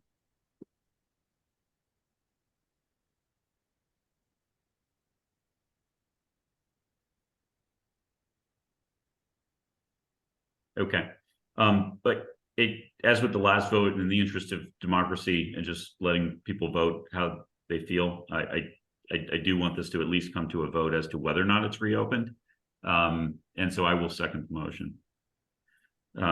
So the motion has been made, the motion's been seconded, and now there's opportunity for deliberation and or discussion. Susan, to the extent you'd like to share anything that drove your request to reopen for a revote, I think now would be the right time to do that. And certainly if others have other issues on this project that they want to discuss, it is well, actually, let's save that for whether or not we actually deliberate the project. But in terms of reopening it, Susan, if you have thoughts as to what caused you to want to change your vote or reopen the vote, that would be helpful. But let's not go into the whole project itself. I'm really just focused on what caused your request. Sure. After thinking about it post meeting, I felt a little bit like I was expending all of my concentration on the risk factors and not really giving much consideration to the positive things about the project. So I did a little research on my own. I actually reached out to Jean and Michelle for some information about the risk of the insurance risk, because I don't think I fully understood that piece, and they did provide that information about the $100,000 limit. And that is very similar to the same insurance that we hold on all of our public buildings in those circumstances. The other thing that I started to think about again was the impetus for the project coming back, and that is that we've had this project fail 3 times, and the price on this project is considerably less than anything that we've seen in the last 2 iterations of the project. And the fact that time in the situation of the building, that the condition of the building as it stands is always against us here, and going through another effort to try to look at the project of renovating the old town hall. I don't see that time is in our favor, and this is an opportunity that we have right now. And I also gave thought to the fact that this building does have rental income, which is something different than we've had previously, and that some of the concerns about risk were about, having an employee dedicated to spending some time on managing the management company. And I just see that, as an offset, an expense offset on the rental income, but we do have income. Otherwise they're just general overhead. And I also started thinking about whether we were going to go back on Old Town Hall. That's a very time-consuming process, and we, moving forward with the new town hall gives us an opportunity to go, look at that, again,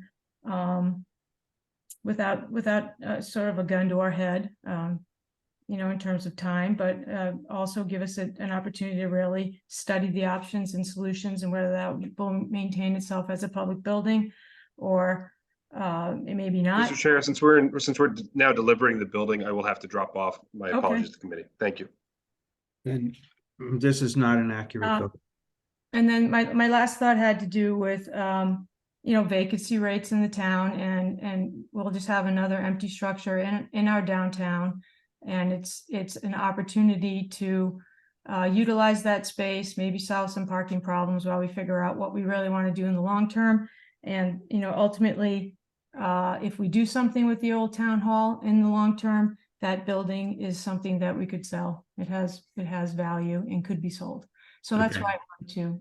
All right, that's helpful. So we've lost Corey, which means we now no longer have the quorum of people that was here for the original vote, and I'm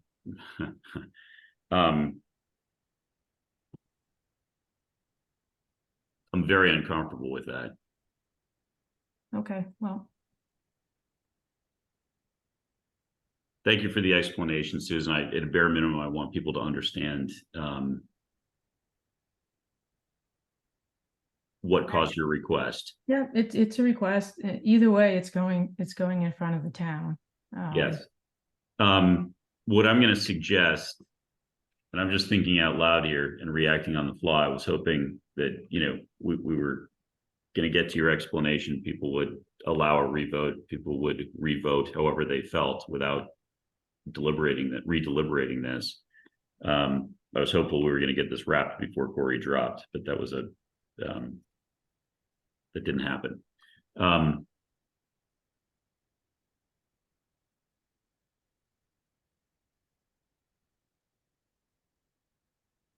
My instinct, and I'm just thinking out loud here, and I want to hear other people's views on this. My instinct is to simply put this on the agenda for Monday and to deal with it at that time.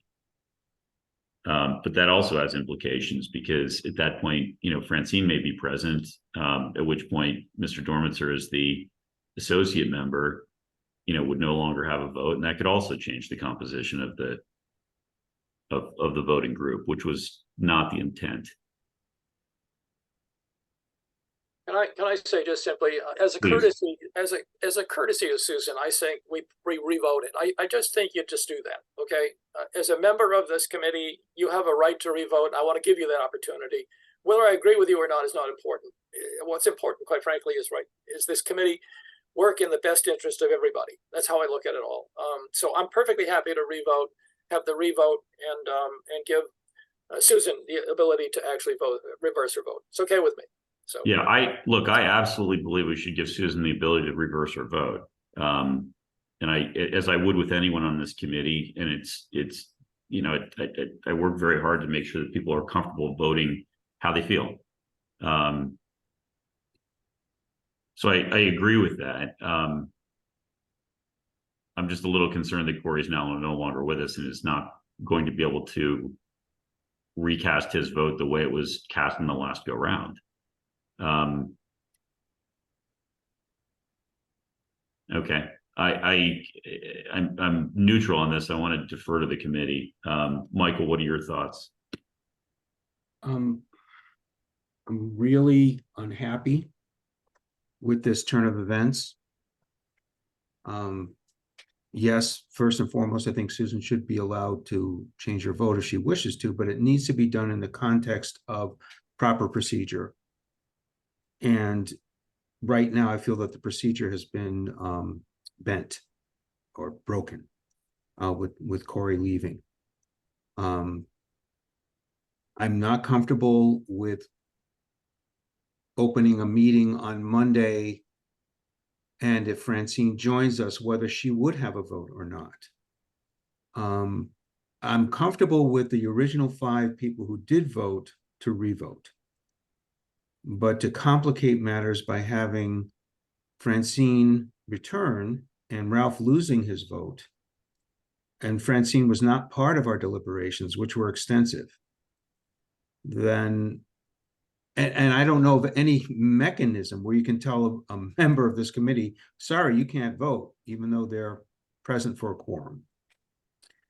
So we're really in just a terrible position.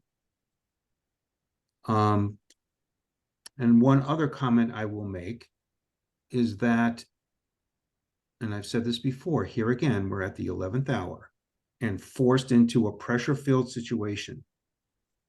And I feel that we as a committee have not been treated well by the proponents in terms of how long it's taken us to even hear from them and be able to deliberate properly.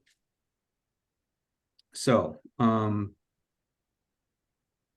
then the question I will ask is, if it turns out to be a vote that's split 2-2, does that defeat or does that advance the recommendation? You know, what are the rules on a tie? So It's a really good question to which I don't even have an answer. So at this point, with all of that in mind, I'd say we should not vote unless we have the original 5.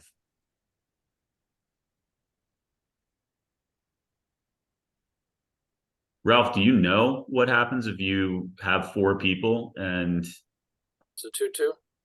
yeah, It doesn't. If it's in the affirmative, it doesn't pass. If it's in the negative, it does pass. In other words, the ayes do not carry. In other words, the negative can actually carry. I think I'm trying to think about this in myself in my own head. What happens if we get 2-2? Generally, a 2-2 is not a pass. Okay, that's what that means. Yeah, there's no majority. okay. Yeah, Here's that's right. So, because it was a negative, now you have to say to yourself, now what does that mean? So the complexity was we didn't put it in the affirmative in the first place. That's my bad.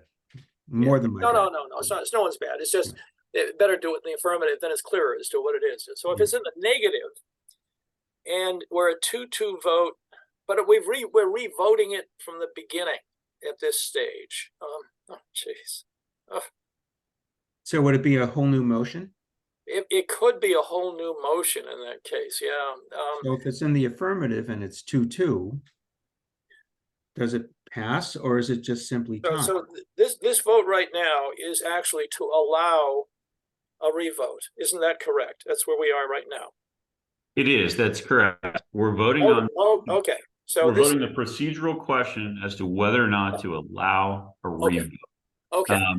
So you cannot vote this because you voted. Oh no, No, I can vote it. I just can't you move can it. vote it. Yeah, you can vote it, right? I just can't move it, and I didn't move it. Yeah. Okay, so there are a couple iterations wrinkling through my head. Yeah. And I'm just thinking out loud here, trying to problem solve this, recognizing, you know, we're all trying to be as clean as we possibly can here and transparent.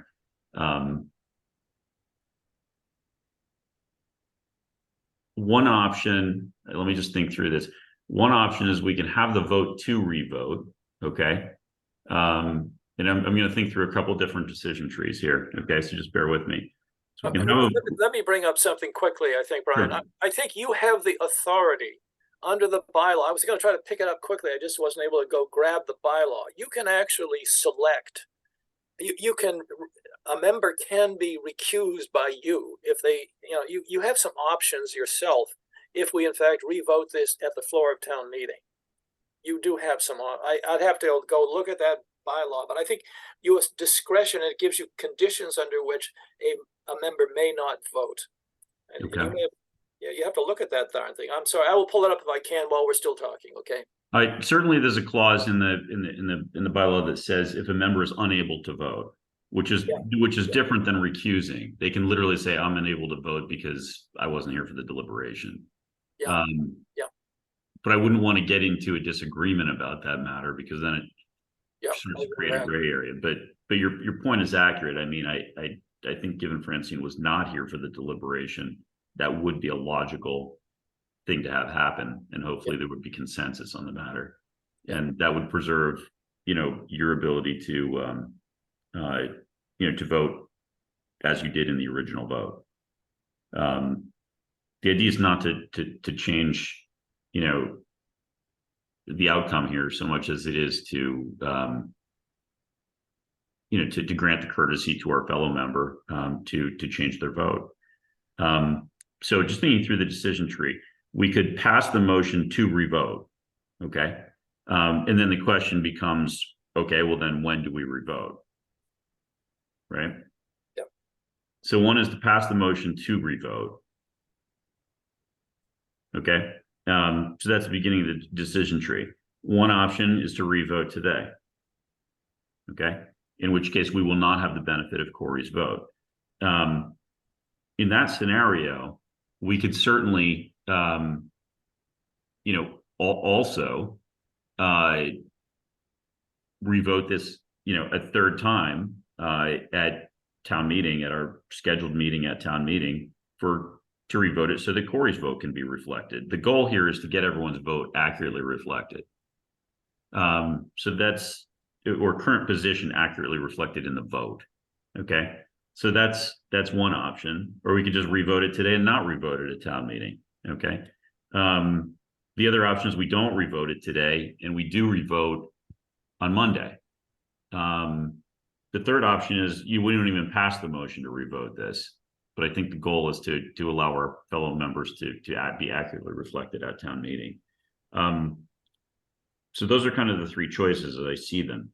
My instinct, having just sort of noodled through that real time, out loud, which is always dangerous, is that I think the sooner people understand that Susan's vote has changed, the more transparent we're being, which is the whole point of bring this, onto today's amended agenda, rather than just punting the whole thing to Monday. I mean, I think, there have been no conversations sort of disclosing this outside of my request to get town council and the AG's office on the phone.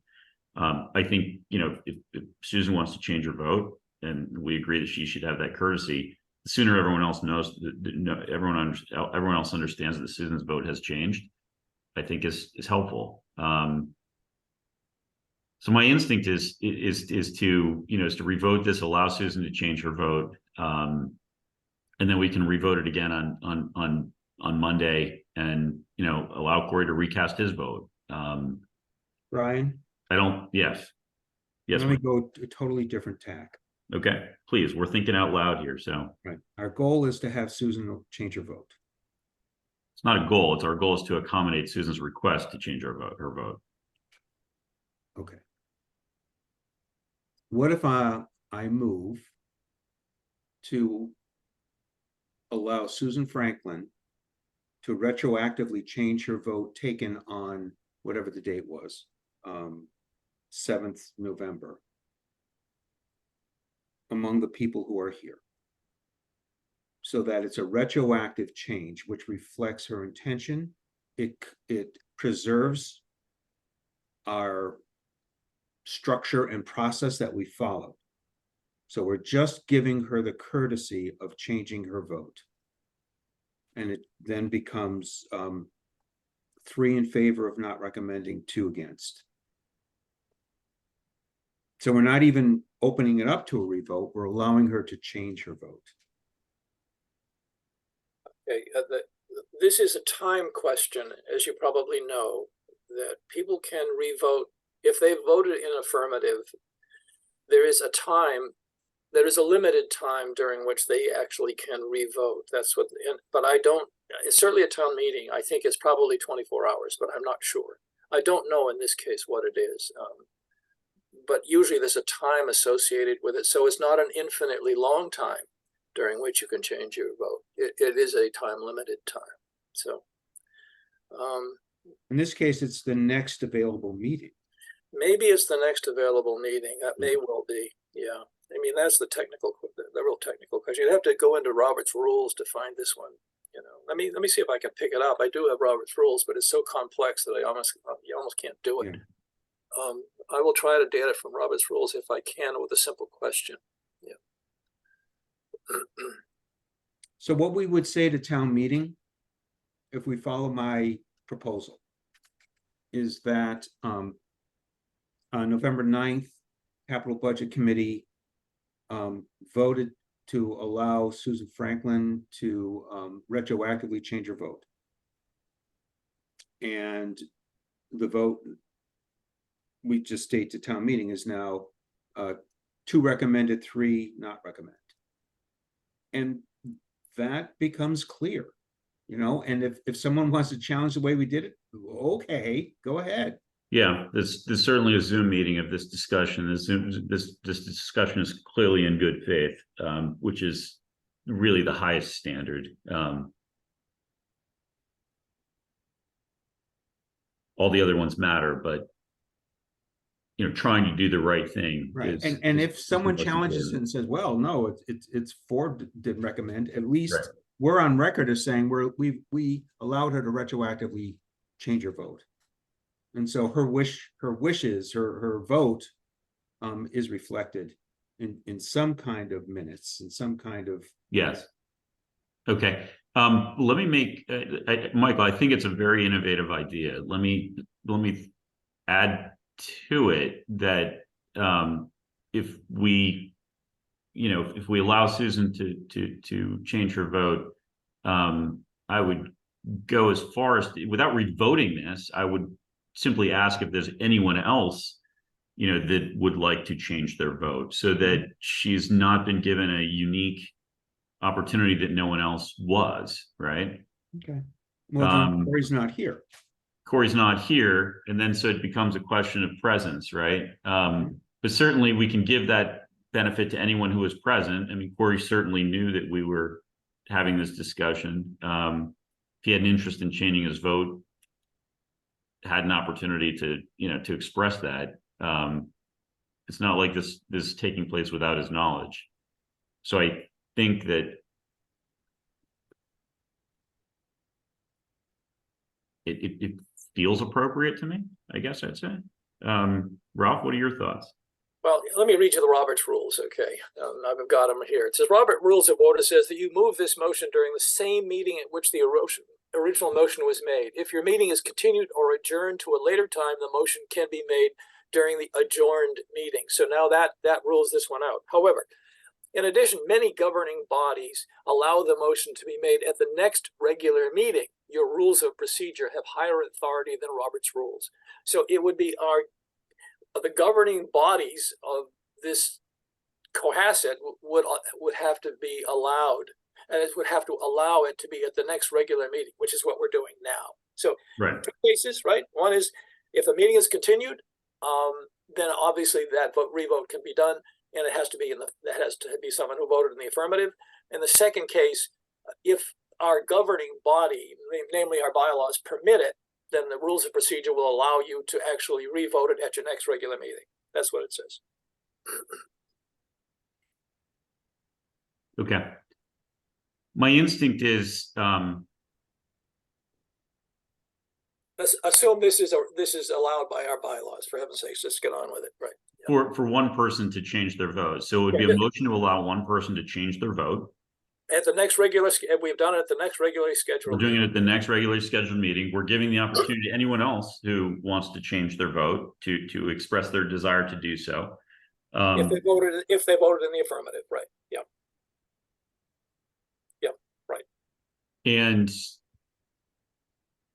then we're really just voting on whether or not to allow that one person or anyone else who's made such request to change their vote. And if we hear multiple, this does not seem to require that. It only. Yeah. I'm just trying to make sure that everyone feels like they had the opportunity to re-vote if they wanted to. Well, that's a good point, but that doesn't require a vote to actually allow them to do that. Right. So Michelle's got her hand up. Michelle? So I just consulted with Carolyn Murray. And she indicated that if anything, she would like the reconsideration vote. So it's clean. She's not a fan of the other version of voting. If in fact the reconsideration doesn't go through, I think Susan's made her point. Well established that she's now in favor of the project. Her vote may not be recorded as such, but she's on record as saying she is supportive of the project. Does Carolyn have the ability to join us for a moment, Michelle? She does not. Okay. The key question, Michelle, has to be whether our bylaws, forget what she said, it's what our bylaws allow. Is it the next regular meeting or not? That's the question. Does the next regular meeting allow that person to change their vote? The answer, so she responded to that and said, she didn't say no, but she said she doesn't like that method of revoting. I don't care what she likes. I want it to be. Yeah. I want to be. Okay, well, I don't have her on the phone again, so I can't. Yeah, the issue. So I was focusing in on her use of the word preference, as and jumping to sort of the same place that Ralph was. I mean, the issue is that, and look, in a perfect world, we'd have 5 people here right now to do the revote, the same 5 people that voted the first time. We don't have that. And so in that context, her preference is spot on. But, in the reality that I'm dealing with, that we're dealing with right now, at this moment, I feel like the most accurate reflection of fixing this issue is to not nullify Corey's vote.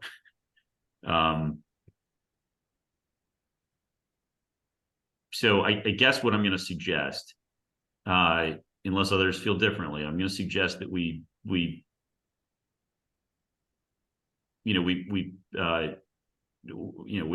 recognize that Carolyn doesn't appreciate or understand that we're losing Corey's vote, so it really changes the optics here, and therefore we're going to go in a different direction than her preferred route. We will take up the idea of allowing a single member to change their vote, and any other member that would like to change their vote before we vote. And if we can then, I think, vet this, Michelle, over the next couple hours, just to make sure that we didn't create a maelstrom. And and if need be, we can pick this up again on Monday and revote it. That's the cleanest way I think we get to a clear picture as soon as possible. And if we have to do a reaffirmation vote on Monday, so be it. That's kind of my thought. How do people feel about that? I mean, it feels like belt and suspenders to me to do it that way. It still leaves open the scenario where Francine comes and asks to vote. You would probably have to go offline with Francine and say, this is what's happened. Yeah. And we would appreciate your recusing yourself so that we can correct the actual vote based on those people who are here for deliberations. Yeah, I'd have to understand what's appropriate in terms of instructions as the chair to a member. and their ability to vote. I would be more focused on the fact that she wasn't here for any of the deliberations. There's which I- one another thought occurs, and that is to leave the vote as is. But in your stand up in front of town meeting, Brian, Yes, you say one of our members wanted to change her vote, but we were unable to meet the requirements of open meeting law to allow that. But we want you all to know that in reality, the vote is 2-3. not yeah, 1. I mean, that's an option. I'd rather just fix it. There's going to be enough complicated stuff on town meeting to not have to, say, hey, here's the vote, but actually that's wrong, right? I mean, I'd rather just move past that as fast as possible directly to the, to the core issues.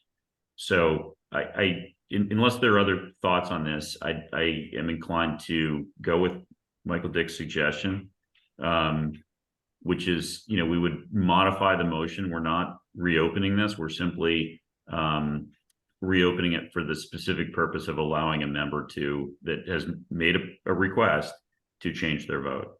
Mhm. I mean, once, if that motion's made, we can deliberate that more if people feel the need, but that's what I'd like to suggest. If somebody would like to make such a motion. Actually, there's a standing motion which needs to be withdrawn before that happens. And I guess before anyone makes a new motion, is there anyone else on this committee that would like to change their vote? That would like the opportunity to change their vote? Let me rephrase that. No. Okay. Nor I. Ralph? No, I would Okay. not. Great. Okay. So there's one committee member who's respectfully made a request to have the opportunity to change their vote. To do that, we would need, we'll follow the same procedure. Someone, other than me needs to make a motion, given I was the minority party the last time around. All right, I'll give it a try. Okay, we may have to wordsmith it.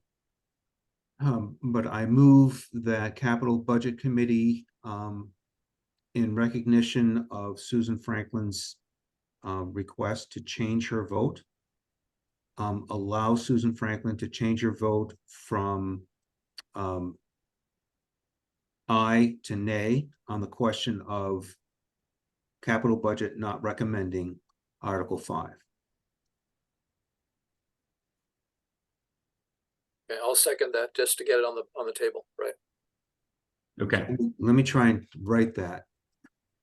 You write it like you said it. It was perfect. That ship has sailed. Moves that in recognition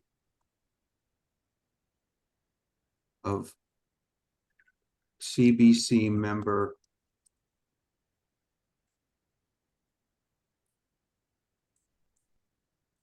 Susan Franklin request to change her vote on Article 5.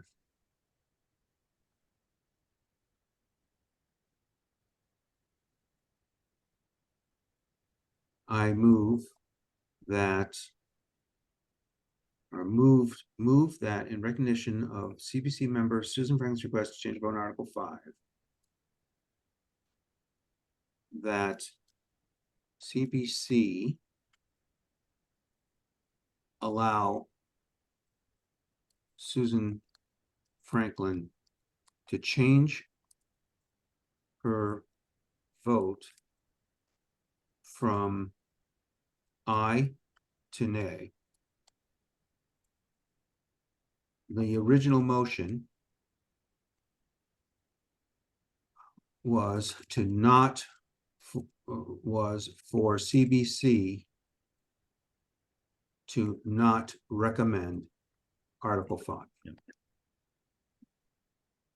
Right, I'll second that, right? Okay. Is there any further deliberation? Okay, let's move to a roll call vote. Michael Dick, Michael Dick, aye. Ralph Dormitzer, Ralph Dormitzer, aye. Susan Franklin. Susan Franklin, I. Great. Okay, so the procedure, the motion for the procedure has passed 4-0. Okay. And now Susan, Brian, you voted aye. I didn't hear that. oh, I'm sorry. Brian Yeah. Host, aye. Yeah. Thank you, Michael. Yeah. So the procedure is, the motion for the procedure to allow such change has passed 4-0. And I don't know how we formally change it now. I guess so maybe just Susan make a statement, and do we revote acceptance of her statement? I'm in uncharted water here. You certainly have to make a statement, Susan. State your intention, right? So we've opened the procedure for you to change your vote. So We've just approved that. In the wording of the motion, Well, that's true. our Yeah. motion is in recognition of her request to change her vote on Article 5, that CBC allows Susan Franklin to change her vote from aye to nay. So we're recognizing the change, is basically you're saying. Yes, Like, yeah, we're accepting the change. We're accepting the change, right? okay, this may sound preposterous, but to follow the procedure as closely as possible that would have been followed if we reopened the whole thing for a complete revote, what would happen now is she would actually request the change, and then we would vote. We would vote again. I'm just thinking about, Let me offer this a second motion. yeah, Let the record show that CBC's vote to not recommend Article 5 is 3 aye and 2 nay. And we can vote to accept that. It's just confirming okay. the So out. with her change, the vote now stands at 3 aye and 2 nay. Okay, I think that's probably a good move. Okay, so let me try this again. I move that that the record, the CBC history, CBC record reflect that on STM 2023, Article 5, the motion to not recommend Article 5 is now, or is changed to, or becomes 3 aye and 2 nay.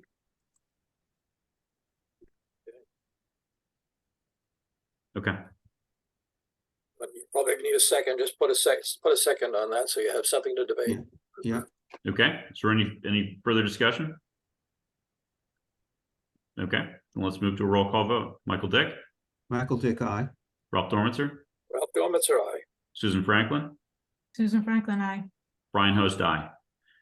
Hopefully we haven't just created a mess. I am very comfortable that everyone's doing their best. We just went right to the problem Yeah, and did not get into a lot of procedure. yep, And people can fault us or say, hey, that's illegal. All right, fine. Okay, well, then maybe we can pick it up. But our intent is clear, and we've tried to do it within our voting construct, our motion and voting construct. that's precisely correct. The goal is to make transparent the current position of the members of the committee, and I think we've Right. done that. Right. And if we have to revote it on Monday, we can revote it on Monday, just to make it clean, Right. hopefully. Well, I'd like to thank everybody for allowing me to revisit my vote and express, my position. Yep. Yeah. That's how we roll around here. I appreciate your candor on the item, Susan, and taking the step to actually change it, given you felt strongly about it. I think it's actually a testament to everybody on this committee that that's the environment that we've created where people can actually speak openly. and do whatever it is that they individually believe is the right thing for the town. So this is just, at the end of the day, an example of that. So, and apparently my dog agrees. So with that, the next item on our agenda, and I understand people are pressed for time, is the question of our messaging at town meeting.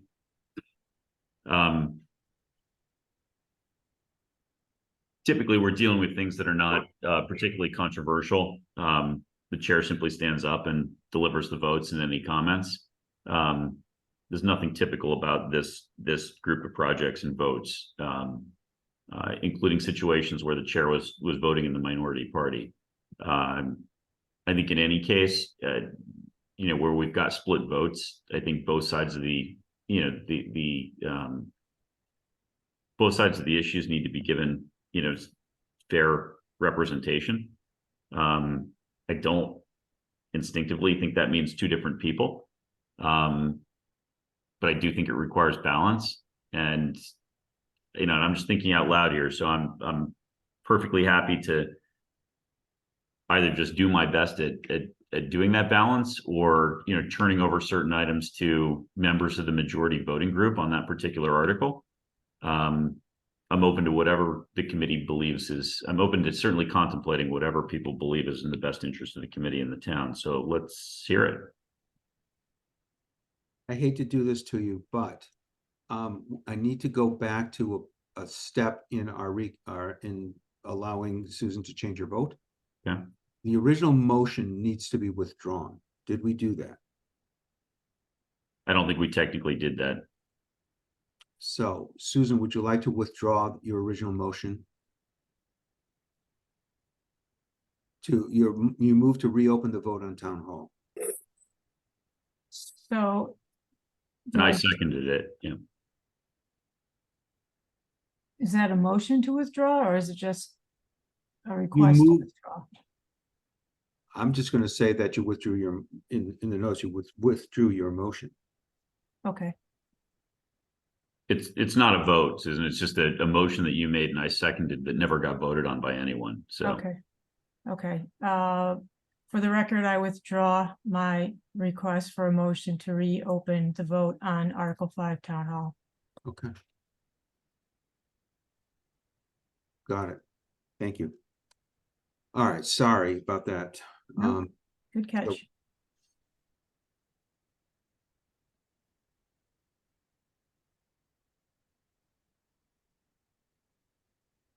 So the question in front of us is, I think, what do we present?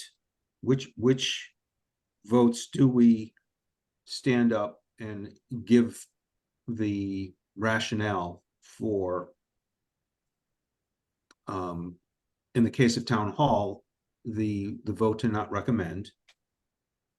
And then whether or not we want to have anyone stand up and deliver an explanation of why the committee was split 3-2 on the stabilization funds.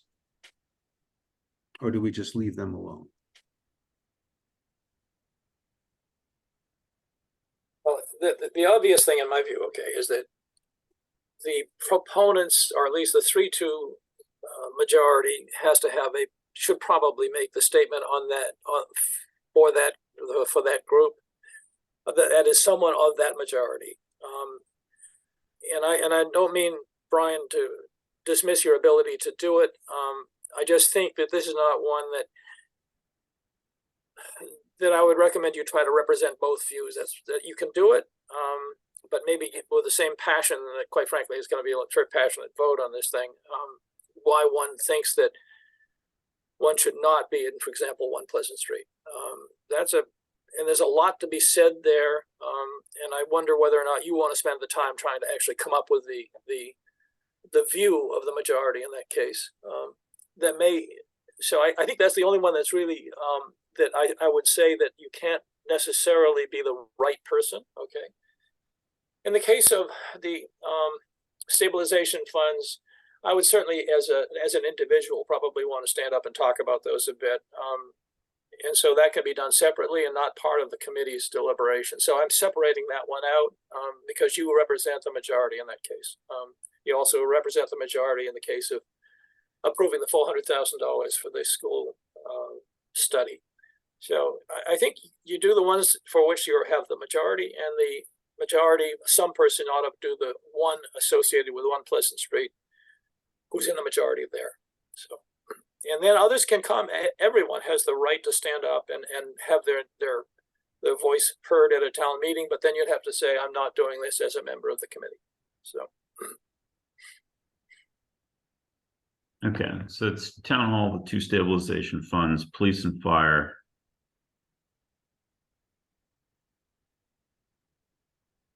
Okay, In the feasibility study. and then well, yeah, and then the school feasibility. Ironically, now you're in the majority in that one too. Yeah, right. Yeah.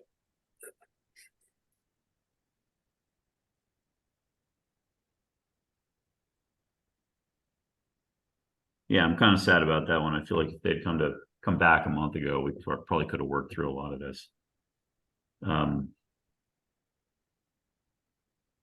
We are where we are. Okay. Look, I'm fine not being the voice on town hall. Whoever does it has the same obligation that I would have had to be balanced and represent, the views on both sides. So if someone believes that that they are able to do that, great. If they're not, then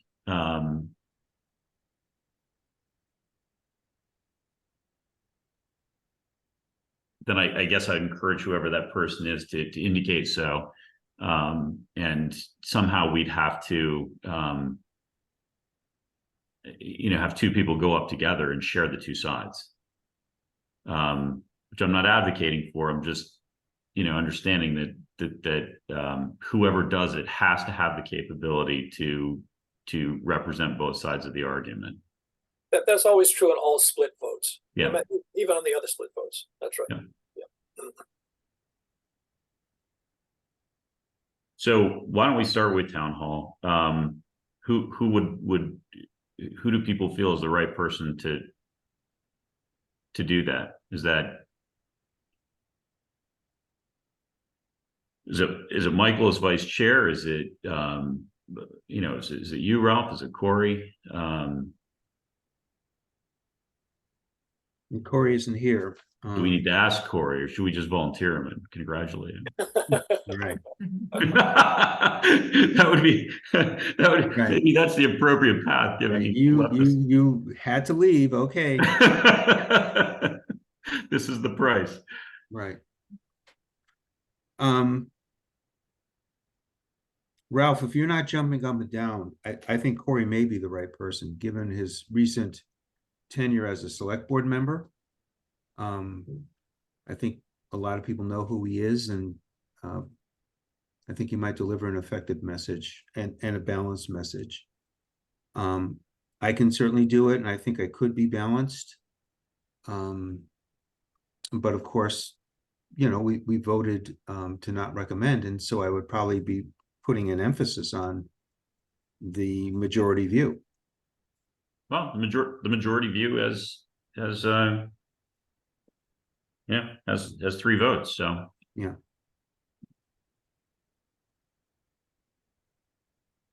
I sent out a document, a Word doc, just prior to this meeting starting at 11, with my thoughts on both town hall and stabilization funds and why I don't support them. So that's probably what I would use as my template. Okay. Probably that's what I would use. That's why I wrote it, is to give you a sense of the rationale behind my vote anyway. But I was focused mainly on myself versus others, others' views.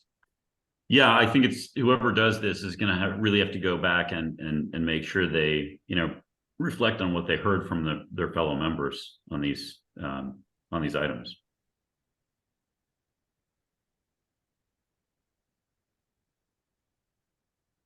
Okay, and if Corey's unwilling to do it, Michael and Ralph, between the two of you, who would, who would do it? Who would be willing to do it? Who feels that they are able to, to be balanced and do it? Well, I can, but Ralph, you're the former select board member. I feel that you've got a certain stature. I'm just, a volunteer who's on the committee. I'm generally the one who has to stand up and do the negative stuff, so I'm not. I don't love to having to do that every time. But Okay. Well, yeah, that's the truth. I mean, there's a point after which people say, "Well, Ralph's going to get up. That's going to be a negative." We know that. Right. So Okay. I mean, I got to be careful about how much I want that to be. Yeah, which Sure. is what's gotten us into hot water on the operating budget. It used to be Peter Pescatori, and after a while, people stopped listening. Yeah, Yeah. exactly. Yeah, it really is not wise to have me always in that position. But anyway. Yeah. Sure. Well, I can certainly do it, and I think I can be measured, and not strident, and try and provide the logic behind our thinking.